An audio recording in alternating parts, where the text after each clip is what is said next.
ਜਦੋਂ ਜ਼ਮੀਨਾਂ ਦੀ ਗੱਲ ਚੱਲਦੀ ਹੈ, ਕਿਸੇ ਲਈ ਜ਼ਮੀਨ ਜੱਟ ਦੀ ਮਾਂ ਹੁੰਦੀ ਹੈ, ਕਿਸੇ ਲਈ ਜ਼ਮੀਨ, ਮੈਂ ਪਹਿਲਾਂ ਹੀ ਗੱਲ ਕੀਤੀ ਹੈ, ਕਿਸੇ ਲਈ ਅਣਖ ਹੁੰਦੀ ਹੈ। ਕਿ ਸਾਡੇ ਪੰਜਾਬ ਦੇ ਹਾਲਾਤ ਅਜਿਹੇ ਨੇ, ਕਿਸਾਨੀ ਮੋਰਚੇ ਦੀ ਸਟੇਜ ਤੋਂ ਵੀ ਇਹ ਗੱਲ ਕਹਿ ਕੇ ਮੋਦੀ ਸਰਕਾਰ ਨੂੰ ਫਟਕਾਰ ਪਾਈ ਜਾਂਦੀ ਸੀ ਕਿ ਜੱਟ ਤਾਂ ਵੱਟ ਪਿੱਛੇ ਬੰਦਾ ਵੱਢ ਦਿੰਦਾ ਹੈ ਤੇ ਸਰਕਾਰ ਕੀ ਚੀਜ਼ ਹੈ। ਫਿਰ ਮਜ਼ਦੂਰਾਂ ਦੇ ਹਿੱਸੇ ਜ਼ਮੀਨ ਕਿੱਥੇ ਹੈ? ਉਹ ਅਸਲ ਦੇ ਵਿੱਚ ਪ੍ਰਚਾਰ ਉਹਨਾਂ ਲੋਕਾਂ ਦਾ ਸੀ ਜਿਹੜੇ ਵੱਡੇ ਭੂਮੀਪਤੀ ਸੀ, ਜਿਹੜੇ ਪਿੱਛੇ ਬੈਠ ਕੇ ਉਹਨਾਂ ਛੋਟੇ ਕਿਸਾਨਾਂ ਦੀ ਜ਼ਮੀਨ ਨੂੰ ਵੀ ਹੜੱਪਣ ਲੱਗੇ ਹੋਏ ਨੇ, ਜਿਹੜਿਆਂ ਨੇ ਲਗਭਗ ਪਿੰਡਾਂ ਦੇ ਵਿੱਚੋਂ ਇੱਕ ਵੱਡੀ ਗਿਣਤੀ ਕਿਸਾਨਾਂ ਦੀ ਵਿਹਲੀ ਕਰਤੀ। ਸਰਪੰਚ ਹੋ ਗਏ, ਪੰਚਾਇਤ ਸੈਕਟਰੀ ਹੋ ਗਏ, BDPO ਜਾਂ ਸਾਰਾ ਜਿਹੜਾ ਸੰਗਠਨ ਇਹਨਾਂ ਢਾਂਚਾ ਬਣਿਆ ਹੋਇਆ, ਇੱਕ ਧਨਾੜ ਕੈਟਾਗਰੀ ਹੋ ਗਈ ਜਿਹੜੇ ਲੋਕ ਬੋਲੀ ਦਿੰਦੇ ਨੇ। ਪਰ ਜਿਹੜੇ ਅਨੁਸੂਚਿਤ ਜਾਤੀ ਨਾਲ ਸੰਬੰਧਿਤ ਲੋਕ ਉਹਨਾਂ ਦੇ ਜਿਹੜੇ ਬੋਲੀਆਂ ਦਿੰਦੇ ਨੇ, ਤੇ ਤੁਸੀਂ ਉਹਨਾਂ ਬਾਰੇ ਕੀ ਕਹੋਗੇ? ਤੁਸੀਂ ਇਹਨਾਂ ਲਈ ਤਾਂ ਘੜਮ ਚੌਧਰੀ, ਧਨਾੜ ਇਹੋ ਸ਼ਬਦ ਵਰਤ ਲੈਂਦੇ ਹੋ, ਫਿਰ ਉਹ ਘੜਮ ਚੌਧਰੀ ਨਹੀਂ ਹੈਗੇ? ਮਤਲਬ ਜੇ ਅਸੀਂ ਸਿੱਖ ਹਿਸਟਰੀ ਨੂੰ ਪੜ੍ਹ ਲਈਏ ਤਾਂ ਬੇਦਾਵਾਲ ਲਿਖ ਕੇ ਦੇਣ ਵਾਲੇ ਵੀ ਉਹ ਲੋਕ ਸੀਗੇ ਤੇ ਉਹਨਾਂ ਦੇ ਨਾਲ ਖੜ ਕੇ ਲੜਨ ਵਾਲੇ ਵੀ ਉਹਨਾਂ ਲੋਕਾਂ ਦੇ ਵਿੱਚੋਂ ਹੀ ਲੋਕ ਸੀ। ਪਰ ਇੱਕ ਤਬਕਾ ਉਹ ਵੀ ਹੈਗਾ ਜਿਹੜਾ ਤੁਹਾਡੇ ਦੇ ਇਲਜ਼ਾਮ ਇਹ ਲੱਗਦੇ ਨੇ ਕਿ ਯਾਰ ਸਮਾਜ ਦੇ ਵਿੱਚ ਪਾੜਾ ਪਾਉਣ ਵਾਲੇ, ਕਿਸਾਨਾਂ ਤੇ ਮਜ਼ਦੂਰਾਂ ਵਿਚਕਾਰ ਕੰਧਾਂ ਕੱਢਣ ਵਾਲੇ ਤੁਸੀਂ ਲੋਕ। ਜਿਹੜੇ ਲੋਕ ਇਹ ਕਹਿੰਦੇ ਨੇ ਕਿ ਅਸੀਂ ਭਾਈਚਾਰਕ ਸਾਂਝ ਖਤਮ ਕਰ ਰਹੇ ਹਾਂ, ਤਾਂ ਉਹਨਾਂ ਦੀ ਭਾਈਚਾਰਕ ਸਾਂਝ ਦਾ ਪੈਮਾਨਾ ਕੀ ਆ, ਸਾਨੂੰ ਇਹ ਜ਼ਰੂਰ ਵਿਚਾਰਨਾ ਚਾਹੀਦਾ। ਤੇ ਜਿੰਨੀ ਦੇਰ ਤੁਸੀਂ ਉਹਦੇ ਤੇ ਚੁੱਪ ਹੋ, ਉਨੀ ਦੇਰ ਇਹ ਸਾਂਝ ਆ ਜਿਹੜੀ ਬਰਕਰਾਰ ਰਹੂਗੀ। ਜਦੋਂ ਤੁਸੀਂ ਆਪਦੇ ਹੱਕ ਦੀ ਗੱਲ ਕਰੋਗੇ ਤਾਂ ਉਹ ਸਾਂਝ ਟੁੱਟੂਗੀ। ਤੇ ਜੇ ਸਾਂਝ ਇਹੀ ਆ ਤਾਂ ਅਸੀਂ ਸਮਝਦੇ ਹਾਂ ਇਹ ਸਾਂਝ ਨਹੀਂ, ਇਹ ਦਾਬਾ, ਤੇ ਇਹਨੂੰ ਅਸੀਂ ਇੱਕ ਵਾਰ ਨਹੀਂ, ਅਸੀਂ 1000 ਵਾਰ ਤੋੜਾਂਗੇ। ਪੰਚਾਇਤੀ ਜ਼ਮੀਨਾਂ ਦੀ ਲੜਾਈ ਲੜਦੇ ਆ, ਸਿੱਧਾ ਬਾਹ ਵਾਸਤਾ ਤੁਹਾਡਾ ਪੰਚਾਇਤਾਂ ਨਾਲ ਪੈਂਦਾ। ਤੁਸੀਂ ਫਿਰ ਆਪਦੇ ਹੀ ਮੈਂਬਰ ਜਾਂ ਆਪਦੇ ਹੀ ਸਰਪੰਚ ਚੁਣਨ ਨੂੰ ਕਿਉਂ ਨਹੀਂ ਤਰਜੀਹ ਦਿੰਦੇ ਹੈਗੇ? ਤੁਸੀਂ ਆਪਣੇ ਪਿੰਡਾਂ ਦੇ ਵਿੱਚ ਸਰਪੰਚ ਪੰਚ ਬਣਾ ਵੀ ਲਓ, ਤੁਸੀਂ MLA ਵੀ ਜਿਤਾ ਲਓ, ਉਹਦੀ ਵੈਲਿਊ ਜ਼ੀਰੋ ਆ। ਉਹਦੀਆਂ ਮੈਂ 2 ਉਦਾਹਰਨਾਂ ਤੁਹਾਡੇ ਨਾਲ ਜ਼ਰੂਰ ਸਾਂਝੀਆਂ ਕਰੂੰਗਾ। ਇਹ ਭੁਲੇਖਾ ਖੜਾ ਕੀਤਾ ਜਾਂਦਾ ਵੀ ਐਸੀ ਉੱਪਰ ਚਲੇ ਜਾਊਗਾ ਤਾਂ ਕੁਝ ਬਦਲਾਅ ਹੋ ਜੂ। ਸਾਡਾ ਰਾਸ਼ਟਰਪਤੀ ਪਹਿਲਾਂ ਵੀ ਐਸੀ ਸੀ, ਉਹਦੇ ਨਾਲ ਕੀ ਬਦਲਾਅ ਹੋ ਗਿਆ? ਤੁਹਾਡੇ ਸੰਗਰੂਰ ਵਾਲਿਆਂ ਦੇ ਹਿੱਸੇ ਮੁੱਖ ਮੰਤਰੀ ਵੀ ਆ ਗਿਆ, ਤੁਹਾਡੇ ਹਿੱਸੇ ਵਿੱਤ ਮੰਤਰੀ ਵੀ ਆ ਗਿਆ। ਉਹਨਾਂ ਦਾ ਤਾਂ ਜੇ ਕਹਿਣਾ ਹੋਵੇ ਵੀ ਜਿਵੇਂ ਨਵੀਂ ਵਿਆਹੀ ਜੇਠ ਤੋਂ ਘੁੰਡ ਕੱਢਦੀ ਆ, ਐਂ ਉਹ ਮਜ਼ਦੂਰ ਜਥੇਬੰਦੀਆਂ ਤੋਂ ਟਾਲਾ ਵੱਟਦੇ ਨਜ਼ਰ ਆਉਂਦੇ ਨੇ। ਉਹਨੂੰ ਉਹਨਾਂ ਪਿੰਡਾਂ ਦੇ ਵਿੱਚ ਅਸੀਂ ਲੈ ਕੇ ਚੱਲਾਂਗੇ ਜਿੱਥੋਂ ਰਾਹ ਲੰਘਦੇ ਲੋਕ ਜਦੋਂ ਝੰਡਾ ਲੱਗਿਆ ਦੇਖਦੇ ਨੇ ਤਾਂ ਬੇਝਿਜਕ ਉਹ ਖੇਤ ਦੇ ਵਿੱਚੋਂ ਸਾਗ ਤੋੜ ਲੈਂਦੇ ਨੇ ਤੇ ਉਹ ਖੁਸ਼ ਹੁੰਦੇ ਨੇ ਵੀ ਆਹ ਜ਼ਮੀਨ ਪ੍ਰਾਪਤੀ ਵਾਲਿਆਂ ਦੇ ਜਿਹੜੇ ਖੇਤ ਨੇ, ਇੱਥੇ ਸਾਨੂੰ ਬਿਨਾਂ ਡਰ ਅਸੀਂ ਕਿਸੇ ਵੀ ਖੇਤ 'ਚੋਂ ਕੁਝ ਲੈ ਜਾਈਏ, ਸਾਨੂੰ ਕੋਈ ਰੌਲਾ ਨਹੀਂ ਪਾਊਗਾ।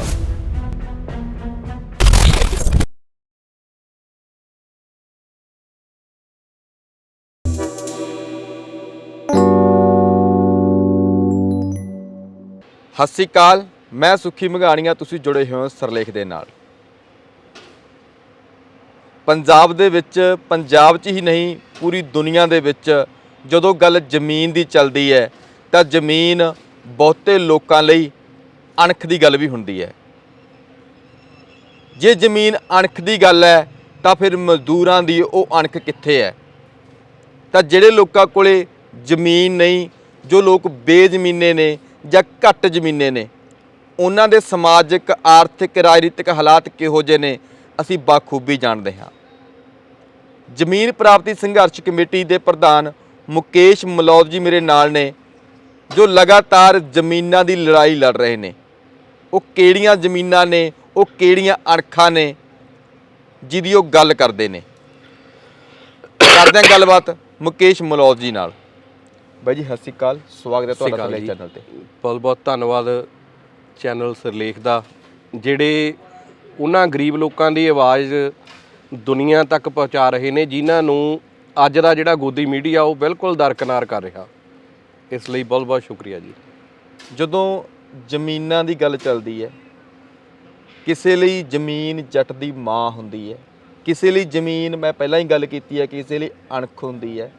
ਕਿ ਸਾਡੇ ਪੰਜਾਬ ਦੇ ਹਾਲਾਤ ਅਜਿਹੇ ਨੇ, ਕਿਸਾਨੀ ਮੋਰਚੇ ਦੀ ਸਟੇਜ ਤੋਂ ਵੀ ਇਹ ਗੱਲ ਕਹਿ ਕੇ ਮੋਦੀ ਸਰਕਾਰ ਨੂੰ ਫਟਕਾਰ ਪਾਈ ਜਾਂਦੀ ਸੀ ਕਿ ਜੱਟ ਤਾਂ ਵੱਟ ਪਿੱਛੇ ਬੰਦਾ ਵੱਢ ਦਿੰਦਾ ਹੈ ਤੇ ਸਰਕਾਰ ਕੀ ਚੀਜ਼ ਹੈ।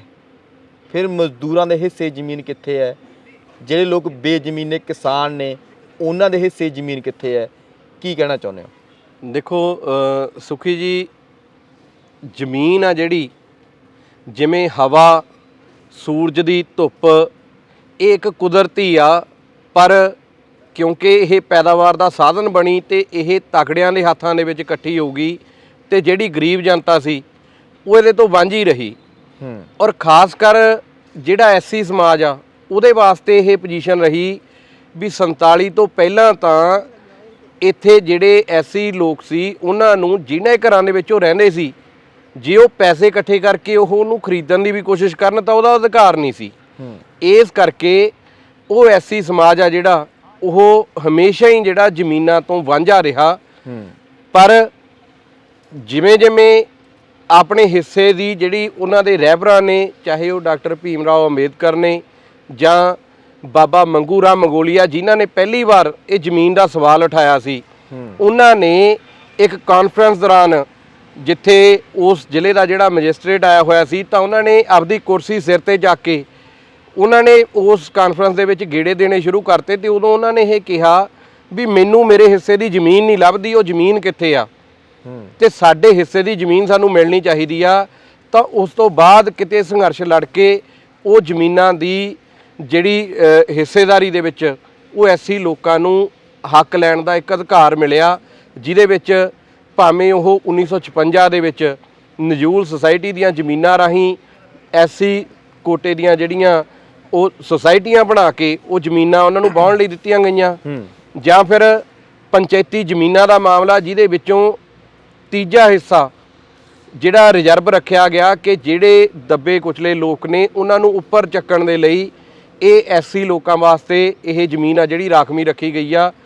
ਇਸੇ ਤਰ੍ਹਾਂ ਇੱਕ ਸੀਲਿੰਗ ਐਕਟ ਜਿਹੜਾ ਉਹ ਬਣਿਆ ਜਦੋਂ ਜ਼ਮੀਨਾਂ ਦੇ ਇੱਥੇ ਵੱਡੇ ਵੱਡੇ ਘੋਲ ਚੱਲੇ, ਚਾਹੇ ਉਹ ਪੈਪਸੂ ਦੀ ਮਜ਼ਾਰਾ ਮੂਵਮੈਂਟ ਸੀ, ਚਾਹੇ ਉਹ ਤੇਲੰਗਾਨਾ ਦਾ ਘੋਲ ਸੀ, ਤਾਂ ਉਸ ਸਮੇਂ ਜ਼ਮੀਨ ਹੱਦਬੰਦੀ ਕਾਨੂੰਨ ਨੇ ਜਿਹੜੇ ਉਹ ਵੀ ਬਣੇ। ਜਾਂ ਉਸ ਤੋਂ ਬਾਅਦ ਮੁੜ ਕੇ ਨਕਸਲਵਾੜੀ ਦਾ ਜਿਹੜਾ ਅੰਦੋਲਨ ਚੱਲਿਆ ਉਸ ਸਮੇਂ 1972 ਦੇ ਵਿੱਚ ਜਾ ਕੇ ਦੁਬਾਰਾ ਉਹ ਭੂਮੀ ਸੁਧਾਰ ਦੇ ਨਾਂ ਥੱਲੇ ਇਹ ਕਾਨੂੰਨ ਬਣਿਆ ਕਿ 17.5 ਏਕੜ ਤੋਂ ਵੱਧ ਇੱਕ ਪਰਿਵਾਰ ਆ ਜਿਹੜਾ ਉਹ ਜ਼ਮੀਨ ਨਹੀਂ ਰੱਖ ਸਕਦਾ। ਪਰ ਉਹ ਤੋਂ ਉੱਪਰਲੀ ਜ਼ਮੀਨ ਦੀ ਜਿਹੜੀ ਵੰਡ ਦਾ ਸਵਾਲ ਆ ਉਹ ਅੱਜ ਵੀ ਖੜਾ। ਉਹ ਜਿਹੜੀਆਂ ਜ਼ਮੀਨਾਂ ਅਸਲ ਦੇ ਵਿੱਚ ਉਹਨਾਂ ਦੇ ਵਾਰਸਾਂ ਨੂੰ ਮਿਲਣੀਆਂ ਚਾਹੀਦੀਆਂ ਸੀ, ਉਹਨਾਂ ਬੇਜ਼ਮੀਨੇ ਲੋਕਾਂ 'ਚ ਵੰਡੀਆਂ ਜਾਣੀਆਂ ਚਾਹੀਦੀਆਂ ਸੀ, ਉਹਦੀ ਲੜਾਈ ਅੱਜ ਵੀ ਜਿਉਂ ਦੀ ਤਿਉਂ ਪਈ ਆ। ਔਰ ਅੱਜ ਇਸੇ ਕਰਕੇ ਜਿਹੜੇ ਐਸਸੀ ਪਰਿਵਾਰ ਨੇ ਪੂਰੇ ਦੇਸ਼ ਦੇ ਅੰਦਰ 2% ਤੋਂ ਵੀ ਘੱਟ ਉਹਨਾਂ ਕੋਲ ਜ਼ਮੀਨ ਦਾ ਜਿਹੜਾ ਟੁਕੜਾ, ਤੇ ਦੂਜੇ ਪਾਸੇ ਵੱਡੇ ਵੱਡੇ ਧਨਾੜ ਨੇ, ਵੱਡੇ ਵੱਡੇ ਭੂਮੀਪਤੀ ਨੇ ਜਿਨ੍ਹਾਂ ਕੋਲੇ ਹਜ਼ਾਰਾਂ ਏਕੜ ਦੇ ਜਿਹੜੇ ਫਾਰਮ ਹਾਊਸ ਬਣਾਏ ਹੋਏ ਨੇ। ਇਹ ਵਿਤਕਰਾ ਤੇ ਇਹਦੇ ਖਿਲਾਫ ਹੀ ਜਿਹੜੀ ਸਾਡੀ ਅੱਜ ਲੜਾਈ ਆ ਉਹ ਚੱਲ ਰਹੀ ਆ। ਤੁਸੀਂ 17.5 ਏਕੜ ਤੋਂ ਸੀਲਿੰਗ ਐਕਟ ਜ਼ਮੀਨ ਦੀ ਗੱਲ ਕੀਤੀ ਹੈ, ਕੀ ਤੁਹਾਨੂੰ ਲੱਗਦਾ ਹੈ ਕਿ ਜਿਹੜੇ ਪਿੰਡ ਦੇ ਕਿਸਾਨਾਂ ਜ਼ਿਮੀਂਦਾਰਾਂ ਨੂੰ ਲੱਗਦਾ ਹੈ ਕਿ ਸਾਡਾ ਬਹੁਤ ਵੱਡਾ ਨੁਕਸਾਨ ਹੋਣਾ ਇਹਦੇ ਨਾਲ? ਤੁਹਾਨੂੰ ਲੱਗਦਾ ਵੀ ਉਹ ਉਹਨਾਂ ਦਾ ਵੱਡਾ ਕੋਈ ਘਾਟਾ ਪਊ ਇਹਨਾਂ ਨੂੰ? ਦੇਖੋ, ਅਸਲ ਦੇ ਵਿੱਚ ਤਾਂ ਇਹ ਪ੍ਰਚਾਰਿਆ ਜਾਂਦਾ ਕਿ ਜਿਹੜਾ ਜ਼ਮੀਨ ਦਾ ਸਵਾਲ ਆ, ਜਦੋਂ ਅਸੀਂ ਤੀਜੇ ਹਿੱਸੇ ਦੀ ਪੰਚਾਇਤੀ ਜ਼ਮੀਨ ਦੀ ਵੀ ਗੱਲ ਕੀਤੀ ਪਿੰਡਾਂ ਦੇ ਵਿੱਚ ਜੀ, ਤਾਂ ਇਹ ਲਗਾਤਾਰ ਪ੍ਰਚਾਰ ਕੀਤਾ ਗਿਆ ਕਿ ਇਹ ਐਸਸੀ ਪਰਿਵਾਰ ਜੱਟਾਂ ਦੀਆਂ ਜ਼ਮੀਨਾਂ ਖੋਹਣ ਆ ਗਏ। ਉਹ ਅਸਲ ਦੇ ਵਿੱਚ ਪ੍ਰਚਾਰ ਉਹਨਾਂ ਲੋਕਾਂ ਦਾ ਸੀ ਜਿਹੜੇ ਵੱਡੇ ਭੂਮੀਪਤੀ ਸੀ, ਜਿਹੜੇ ਪਿੱਛੇ ਬੈਠ ਕੇ ਉਹਨਾਂ ਛੋਟੇ ਕਿਸਾਨਾਂ ਦੀ ਜ਼ਮੀਨ ਨੂੰ ਵੀ ਹੜੱਪਣ ਲੱਗੇ ਹੋਏ ਨੇ, ਜਿਹੜਿਆਂ ਨੇ ਲਗਭਗ ਪਿੰਡਾਂ ਦੇ ਵਿੱਚੋਂ ਇੱਕ ਵੱਡੀ ਗਿਣਤੀ ਕਿਸਾਨਾਂ ਦੀ ਵਿਹਲੀ ਕਰਤੀ, ਜਿਨ੍ਹਾਂ ਕੋਲੇ ਕੋਈ 2-4 ਕਿੱਲੇ ਜ਼ਮੀਨ ਦੇ ਸੀ। ਉਹ ਜ਼ਮੀਨਾਂ ਵੇਚ ਕੇ ਅੱਜ ਫੈਕਟਰੀਆਂ ਦੇ ਵਿੱਚ ਮਜ਼ਦੂਰੀ ਕਰ ਰਹੇ ਨੇ। ਉਹੀ ਪਿੱਛੇ ਬੈਠੇ ਉਹ ਇਕੱਠੀਆਂ ਜ਼ਮੀਨਾਂ ਕਰਨ ਵਾਲੇ ਲੋਕ ਸੀ ਜਿਨ੍ਹਾਂ ਨੇ ਇਹ ਪ੍ਰਚਾਰ ਕੀਤਾ, ਜਿਨ੍ਹਾਂ ਦਾ ਇਸ ਗੱਲ ਦੇ ਵਿੱਚ ਲਾਹਾ ਸੀ ਵੀ ਸਾਡੀ ਇਹ ਵੱਡੀ ਰੁਕਾਵਟ ਬਣੂਗੀ। ਪਰ ਉਹਨਾਂ ਨੇ ਉਹ ਇੱਕ ਜਾਤ ਦੇ ਨਾਂ ਥੱਲੇ ਉਹਨਾਂ ਲੋਕਾਂ ਨੂੰ ਵੀ ਆਪਦੇ ਨਾਲ ਜਿਹੜਾ ਜੋੜਨ 'ਚ ਉਹ ਕਿਤੇ ਨਾ ਕਿਤੇ ਕਾਮਯਾਬ ਰਹੇ ਨੇ ਵੀ ਕਿਤੇ ਇਹ ਜ਼ਮੀਨ ਦਾ ਘੋਲ ਇਹਨਾਂ ਲੋਕਾਂ ਦੇ ਸਮਝ ਨਾ ਆ ਜੇ ਤਾਂ ਜੋ ਇਹ ਇਹਦੇ ਖਿਲਾਫ ਕੋਈ ਆਵਾਜ਼ ਨਾ ਚੱਕਣ। ਪਰ ਜਦੋਂ ਅਸੀਂ ਪਿੰਡਾਂ ਦੇ ਵਿੱਚ ਉਹ ਛੋਟੀ ਕਿਸਾਨੀ ਜਾਂ ਬੇਜ਼ਮੀਨੇ ਕਿਸਾਨਾਂ ਦੇ ਵਿੱਚ ਇਸ ਗੱਲ ਨੂੰ ਲੈ ਕੇ ਗਏ ਵੀ ਆਹ ਸੀਲਿੰਗ ਐਕਟ ਦਾ ਕਾਨੂੰਨ ਬਣਿਆ ਹੋਇਆ, ਤਾਂ ਬਹੁਤ ਸਾਰੇ ਪਿੰਡਾਂ ਦੀਆਂ ਅਸੀਂ ਉਦਾਹਰਨਾਂ ਦੇ ਸਕਦੇ ਹਾਂ ਜਿਨ੍ਹਾਂ ਨੇ ਜਦੋਂ ਇਹ ਗੱਲ ਸੁਣੀ ਤਾਂ ਉਹਨਾਂ ਨੂੰ ਲੱਗਦਾ ਸੀ ਵੀ ਆਹ ਫਲਾਣੇ ਆੜਤੀਏ ਨੇ ਸਾਡੇ 2 ਕਿੱਲੇ ਲਿਖਾ ਲਏ, ਕਿਸੇ ਨੂੰ ਲੱਗਦਾ ਸੀ ਸਾਡਾ 1.5 ਕਿੱਲਾ ਉਹ ਉਸ ਆੜਤੀਏ ਕੋਲ ਚਲਿਆ ਗਿਆ। ਤੇ ਜਦੋਂ ਪਿੰਡ ਦੇ ਉੱਤੇ ਨਿਗਾਹ ਮਾਰਦੇ ਸੀ ਤਾਂ ਪਿੰਡ ਦੇ ਇਹੋ ਜਿਹੇ ਛੋਟੇ ਕਿਸਾਨ ਜਿਨ੍ਹਾਂ ਨੂੰ ਬੇਜ਼ਮੀਨੇ ਕੀਤਾ, ਉਹ ਸਾਰੀ ਦੀ ਸਾਰੀ ਜ਼ਮੀਨ ਕੁਛ ਕੁ ਬੰਦਿਆਂ ਦੇ ਹੱਥਾਂ 'ਚ ਗਈ ਆ। ਤੇ ਜੇ ਇਹ ਕੋਲ ਚੱਲਦਾ ਤਾਂ ਇਹ ਲਾਜ਼ਮੀ ਆ ਵੀ ਉਹ ਜਿਨ੍ਹਾਂ ਨੇ ਜ਼ਮੀਨਾਂ ਨੂੰ ਖੋਇਆ ਉਹ ਜਿਹੜੇ ਉਹ ਜ਼ਮੀਨਾਂ ਤੋਂ ਵਿਹਲੇ ਹੋਏ ਨੇ ਤੇ ਆ ਬੇਜ਼ਮੀਨੇ ਲੋਕ ਇਹ ਜੋਟੀ ਪਾ ਕੇ ਉਸ ਜ਼ਮੀਨ ਦੀ ਲੜਾਈ ਆ ਜਿਹੜੀ ਉਹਨੂੰ ਸੰਬੋਧਿਤ ਹੋਣਗੇ। ਜਦੋਂ ਤੁਸੀਂ ਪੰਚਾਇਤੀ ਜ਼ਮੀਨ ਦੀ ਗੱਲ ਕਰਦੇ ਹੋ, ਪੰਚਾਇਤੀ ਜ਼ਮੀਨ ਦੇ ਤੀਜੇ ਹਿੱਸੇ ਦੀ ਗੱਲ ਕਰਦੇ ਹੋ, ਤਾਂ ਉਹਦੇ ਵਿੱਚ ਇੱਕ ਉਹ ਧਿਰ ਹੈ, ਸਰਪੰਚ ਹੋ ਗਏ, ਪੰਚਾਇਤ ਸੈਕਟਰੀ ਹੋ ਗਏ, BDPO ਜਾਂ ਸਾਰਾ ਜਿਹੜਾ ਸੰਗਠਨ ਢਾਂਚਾ ਬਣਿਆ ਹੋਇਆ। ਇੱਕ ਧਨਾੜ ਕੈਟਾਗਰੀ ਹੋ ਗਈ ਜਿਹੜੇ ਲੋਕ ਬੋਲੀ ਦਿੰਦੇ ਨੇ, ਪਰ ਜਿਹੜੇ ਅਨੁਸੂਚਿਤ ਜਾਤੀ ਨਾਲ ਸੰਬੰਧਿਤ ਲੋਕ ਉਹਨਾਂ ਦੇ ਜਿਹੜੇ ਬੋਲੀਆਂ ਦਿੰਦੇ ਨੇ, ਤੇ ਤੁਸੀਂ ਉਹਨਾਂ ਬਾਰੇ ਕੀ ਕਹੋਗੇ? ਤੁਸੀਂ ਇਹਨਾਂ ਲਈ ਤਾਂ ਘੜਮ ਚੌਧਰੀ, ਧਨਾੜ ਇਹੋ ਜਿਹੇ ਸ਼ਬਦ ਵਰਤ ਲੈਂਦੇ ਹੋ, ਫਿਰ ਉਹ ਘੜਮ ਚੌਧਰੀ ਨਹੀਂ ਹੈਗੇ? ਦੇਖੋ, ਉਹ ਸਮਾਜ ਦੇ ਵਿੱਚ ਉਹ ਸੈਕਸ਼ਨ ਆ ਜਿਹੜਾ ਜਾਂ ਤਾਂ ਕਿਸੇ ਨਸ਼ੇ ਦੀ ਲੱਤ ਦਾ ਜਿਹੜਾ ਸ਼ਿਕਾਰ ਆ, ਵੀ ਉਹ ਕੋਈ ਨਸ਼ੇ ਦੇ ਲਾਲਚ ਦੇ ਵਿੱਚ, ਜਾਂ ਫਿਰ ਉਹ ਕਿਸੇ ਨਾ ਕਿਸੇ ਗਰਜ ਦਾ ਮਾਰਿਆ ਹੋਇਆ। ਜਿਵੇਂ ਬਲਦ ਕਲਾਂ ਪਿੰਡ ਦੇ ਵਿੱਚ ਜਦੋਂ ਇਹ ਜ਼ਮੀਨ ਦਾ ਘੋਲ ਸ਼ੁਰੂ ਹੋਇਆ ਤਾਂ ਉੱਥੇ ਉਸ ਪਿੰਡ ਦੀ ਜਿਹੜੀ ਪੋਜੀਸ਼ਨ ਸੀ, ਜਿਹੜੇ ਬੰਦੇ ਬੋਲੀ ਦੇਣ ਆਏ ਸੀ ਉਹਨਾਂ ਦੇ ਪਰਿਵਾਰ ਦੀ ਇੱਕ ਨੂੰਹ ਜਿਹੜੀ ਆ ਉਹ ਗੈਸ ਸਿਲੰਡਰ ਫਟਣ ਕਰਕੇ ਉਹਨੂੰ ਅੱਗ ਲੱਗ ਕੇ ਉਹ ਮਰ ਜਾਂਦੀ ਆ, ਤੇ ਉਹਨਾਂ ਦੇ ਪਰਿਵਾਰ ਦੇ ਉੱਤੇ ਇਹ ਕੇਸ ਦਰਜ ਹੋ ਜਾਂਦਾ, ਜਿਹਦੀ ਜ਼ਮਾਨਤ ਆ ਜਿਹੜੀ ਉਹ ਪਿੰਡ ਦੇ ਉਹਨਾਂ ਘੜਮ ਚੌਧਰੀਆਂ ਨੇ ਦਿੱਤੀ ਹੋਈ ਸੀ, ਤੇ ਉਸ ਦਾਬੇ ਦੇ ਵਿੱਚੋਂ ਉਹ ਜਾ ਕੇ ਜਿਹੜੀ ਉਹ ਬੋਲੀ ਆ ਉਹ ਦੇ ਕੇ ਆਉਂਦੇ ਨੇ। ਤਾਂ ਇਸ ਤਰ੍ਹਾਂ ਨਾਲ ਕਈ ਗਰਜਾਂ ਦੇ ਮਾਰੇ, ਕਈ ਉਹਨਾਂ ਦੇ ਜਿਹੜੇ ਮਾਨਸਿਕ ਤੌਰ ਤੇ ਗੁਲਾਮ ਬਣੇ ਹੋਏ ਨੇ ਵੀ ਅਸੀਂ ਇਹਨਾਂ ਦੇ ਮੁਤਾਬਕ ਹੀ ਚੱਲਣਾ, ਕੁਛ ਇਸ ਤਰ੍ਹਾਂ ਦਾ ਸੈਕਸ਼ਨ ਵੀ ਆ, ਜਾਂ ਬਹੁਤ ਸਾਰੇ ਇਸ ਤਰ੍ਹਾਂ ਦੇ ਨੇ ਜਿਹੜੇ ਕੋਈ ਨਸ਼ੇ ਦੀ ਤੋੜ ਕਰਕੇ ਉਸ ਪਾਸੇ ਚਲੇ ਜਾਂਦੇ ਨੇ। ਪਰ ਵੱਡਾ ਸੈਕਸ਼ਨ ਜਿਹੜਾ ਉਹ ਇਸ ਜ਼ਮੀਨ ਦੇ ਘੋਲ ਦੇ ਵਿੱਚ ਇਕੱਠੇ ਹੋ ਕੇ ਖੜਦਾ, ਉਹ ਇੱਕਾ ਦੁੱਕਾ ਲੋਕ ਨੇ ਜਿਨ੍ਹਾਂ ਨੂੰ ਇਹ ਬੋਲੀ ਵਾਸਤੇ ਤਿਆਰ ਕੀਤਾ ਜਾਂਦਾ। ਇਸ ਕਰਕੇ ਉਹਨਾਂ ਲੋਕਾਂ ਨੂੰ ਅਸੀਂ ਹਰ ਤਰ੍ਹਾਂ ਦੇ ਤਰੀਕੇ ਜਿਹੜੇ ਅਪਣਾ ਰਹੇ ਹਾਂ ਵੀ ਉਹਨਾਂ ਨੂੰ ਪਿਆਰ ਨਾਲ ਸਮਝਾ ਕੇ ਵੀ, ਤੇ ਜੇ ਨਹੀਂ ਸਮਝਦੇ ਤਾਂ ਲੋਕਾਂ ਦੇ ਇਕੱਠ ਦੇ ਜ਼ੋਰ ਤੇ ਵੀ ਉਹਨਾਂ ਨੂੰ ਜਿਹੜਾ ਉਹ ਰੋਕਣ ਦੀ ਅਸੀਂ ਕੋਸ਼ਿਸ਼ ਕੀਤੀ ਆ। ਤੇ ਉਹਦੇ ਵਾਸਤੇ ਅਸੀਂ ਸਰਕਾਰ ਨਾਲ ਵੀ ਦੋ ਹੱਥ ਕਰ ਰਹੇ ਹਾਂ ਵੀ ਉਹਦੇ ਤੇ ਕੋਈ ਕਾਨੂੰਨ ਬਣੇ। ਜਿਵੇਂ ਪਿਛਲੇ ਦਿਨਾਂ ਦੇ ਵਿੱਚ ਉਹਨਾਂ ਨੇ ਨੋਟੀਫਿਕੇਸ਼ਨ ਜਾਰੀ ਕੀਤਾ ਸੀ ਵੀ ਜੇ ਸਾਂਝੀ ਖੇਤੀ ਲਈ ਕੋਈ ਜ਼ਮੀਨ ਲੈਣੀ ਚਾਹੁੰਦਾ ਤਾਂ ਉਹਨਾਂ ਨੂੰ ਪਹਿਲ ਹੋਊਗੀ, ਕੋਈ 2-4 ਬੰਦੇ ਉੱਠ ਕੇ ਬੋਲੀ ਨਹੀਂ ਦੇ ਸਕਣਗੇ। ਇਹ ਕਰਕੇ ਉਹ ਜਿਹੜੇ ਹਰ ਸਮਾਜ ਦੇ ਅੰਦਰ ਇਸ ਤਰ੍ਹਾਂ ਦਾ ਸੈਕਸ਼ਨ ਹੁੰਦਾ, ਇਹ ਜੇ ਅਸੀਂ ਕਹੀਏ ਵੀ ਐਸੀ ਪਰਿਵਾਰਾਂ ਦੇ ਅੰਦਰ ਹੀ ਆ ਤਾਂ ਐਵੇਂ ਨਹੀਂ, ਇਹ ਤਾਂ ਹਰ ਮਤਲਬ ਜੇ ਅਸੀਂ ਸਿੱਖ ਹਿਸਟਰੀ ਨੂੰ ਪੜ੍ਹ ਲਈਏ ਤਾਂ ਬੇਦਾਵਾਲ ਲਿਖ ਕੇ ਦੇਣ ਵਾਲੇ ਵੀ ਉਹ ਲੋਕ ਸੀਗੇ, ਤੇ ਉਹਨਾਂ ਦੇ ਨਾਲ ਖੜ ਕੇ ਲੜਨ ਵਾਲੇ ਵੀ ਉਹਨਾਂ ਲੋਕਾਂ ਦੇ ਵਿੱਚੋਂ ਹੀ ਲੋਕ ਸੀ। ਇਸ ਕਰਕੇ ਸਾਨੂੰ ਇਸ ਗੱਲ ਨੂੰ ਨਹੀਂ ਵੀ ਕਿਸੇ ਖਾਸ ਜਾਤ ਦਾ ਬੰਦਾ ਹੀ ਆ ਜਿਹੜਾ ਉਹ ਸਾਡੇ ਖਿਲਾਫ ਹੋ ਸਕਦਾ। ਇਹ ਤਾਂ ਪਿੰਡਾਂ ਦੇ ਵਿੱਚ ਜਿਹੜੇ ਐਸੀ ਪਰਿਵਾਰ ਸੈੱਟ ਹੋ ਗਏ, ਜਿਨ੍ਹਾਂ ਕੋਲੇ ਵਧੀਆ ਸਰਦਾ ਪੁੱਜਦਾ, ਜਿਨ੍ਹਾਂ ਬਾਰੇ ਡਾਕਟਰ ਅੰਬੇਦਕਰ ਸਾਹਿਬ ਨੇ ਇਹ ਕਿਹਾ ਸੀ ਵੀ ਸਭ ਤੋਂ ਵੱਧ ਧੋਖਾ ਜਿਹੜਾ ਮੈਨੂੰ ਮੇਰੇ ਪੜ੍ਹੇ ਲਿਖੇ ਸਮਾਜ ਨੇ ਦਿੱਤਾ, ਉਹਨਾਂ ਲੋਕਾਂ ਨੇ ਜਿਨ੍ਹਾਂ ਨੇ ਗਾਈਡ ਕਰਨਾ ਸੀ, ਜਦੋਂ ਉਹਨਾਂ ਨੇ ਟਾਲਾ ਵੱਟਿਆ ਤੇ ਕਿਤੇ ਨਾ ਕਿਤੇ ਉਸ ਚੀਜ਼ ਦੀ ਘਾਟ ਆ ਜਿਹੜੀ ਉਹ ਵੀ ਰੜਕਦੀ ਆ। ਇਸ ਕਰਕੇ ਉਹ ਸਾਰੇ ਸਮਾਜਾਂ ਦੇ ਵਿੱਚ ਇਸ ਤਰ੍ਹਾਂ ਦੇ ਲੋਕ ਨੇ ਜਿਹੜੇ ਉਹ ਹੁੰਦੇ ਨੇ, ਤੇ ਉਹਨਾਂ ਦੇ ਖਿਲਾਫ ਅਸੀਂ ਜਿਹੜੀ ਉਹ ਲੜਾਈ ਆ ਉਹ ਲੜਾਂਗੇ। ਤੁਸੀਂ ਲਗਾਤਾਰ ਦਲਿਤਾਂ ਦੇ ਹਿੱਸੇ ਲੜਾਈ ਲੜਦੇ ਹੋ, ਅਨੁਸੂਚਿਤ ਜਾਤੀ ਨਾਲ ਸੰਬੰਧਿਤ ਲੋਕਾਂ ਦੇ ਹਿੱਸੇ ਲੜਾਈ ਲੜਦੇ ਹੋ, ਪਰ ਇੱਕ ਤਬਕਾ ਉਹ ਵੀ ਹੈਗਾ ਜਿਹੜਾ ਤੁਹਾਡੇ ਦੇ ਇਲਜ਼ਾਮ ਇਹ ਲੱਗਦੇ ਨੇ ਕਿ ਯਾਰ ਸਮਾਜ ਦੇ ਵਿੱਚ ਪਾੜਾ ਪਾਉਣ ਵਾਲੇ, ਕਿਸਾਨਾਂ ਤੇ ਮਜ਼ਦੂਰਾਂ ਵਿਚਕਾਰ ਕੰਧਾਂ ਕੱਢਣ ਵਾਲੇ ਤੁਸੀਂ ਲੋਕ ਹੋ। ਦੇਖੋ, ਜਿਹੜੇ ਲੋਕ ਇਹ ਕਹਿੰਦੇ ਨੇ ਕਿ ਅਸੀਂ ਭਾਈਚਾਰਕ ਸਾਂਝ ਖਤਮ ਕਰ ਰਹੇ ਹਾਂ, ਤਾਂ ਉਹਨਾਂ ਦੀ ਭਾਈਚਾਰਕ ਸਾਂਝ ਦਾ ਪੈਮਾਨਾ ਕੀ ਆ, ਸਾਨੂੰ ਇਹ ਜ਼ਰੂਰ ਵਿਚਾਰਨਾ ਚਾਹੀਦਾ। ਕਿਉਂਕਿ ਜਦੋਂ ਬਲਦ ਕਲਾਂ ਦੇ ਵਿੱਚ ਦਲਿਤਾਂ ਦੇ ਉੱਤੇ ਲਾਠੀਚਾਰਜ ਹੋਇਆ, ਜਲੂਰ ਦੇ ਵਿੱਚ ਮਾਤਾ ਗੁਰਦੇਵ ਕੌਰ ਦਾ ਕਤਲ ਹੋਇਆ, ਤਾਂ ਉੱਥੇ ਜਲੂਰ ਦੇ ਵਿੱਚ ਜਿਹੜੀ ਉੱਥੋਂ ਦੀ ਕਾਂਗਰਸ ਦੀ ਲੀਡਰ ਸੀ ਮੈਡਮ ਭੱਠਲ, ਉਹ ਬਿਆਨ ਦਿੰਦੇ ਨੇ ਵੀ ਭਾਈਚਾਰਕ ਸਾਂਝ ਬਣਾ ਕੇ ਰੱਖਣੀ ਚਾਹੀਦੀ ਆ। ਬਲਦ ਕਲਾਂ ਦੇ ਵਿੱਚ ਜਿਹੜਾ ਮੌਜੂਦਾ ਆਮ ਆਦਮੀ ਪਾਰਟੀ ਦਾ ਮੁੱਖ ਮੰਤਰੀ ਆ ਭਗਵੰਤ ਮਾਨ, ਉਹ ਬਲਦ ਕਲਾਂ ਦੇ ਉਸ ਰਵਿਦਾਸ ਮੰਦਿਰ ਦੇ ਵਿੱਚ ਇਕੱਠੇ ਹੋਏ ਲੋਕਾਂ ਨੂੰ ਇਹ ਸੁਨੇਹਾ ਦੇ ਰਿਹਾ ਸੀ ਕਿ ਭਾਈਚਾਰਕ ਸਾਂਝ ਬਣਾ ਕੇ ਰੱਖੋ।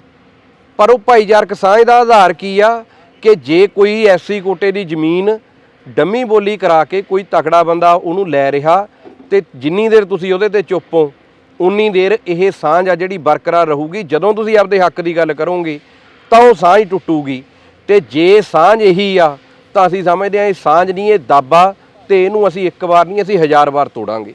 ਔਰ ਜੇ ਹੱਕ ਦੀ ਗੱਲ ਆ, ਹੱਕ ਮੰਗਣ ਤੇ ਭਾਈਚਾਰਕ ਸਾਂਝ ਟੁੱਟਦੀ ਆ, ਤਾਂ ਇਹ ਕੋਈ ਸਾਂਝ ਨਹੀਂ।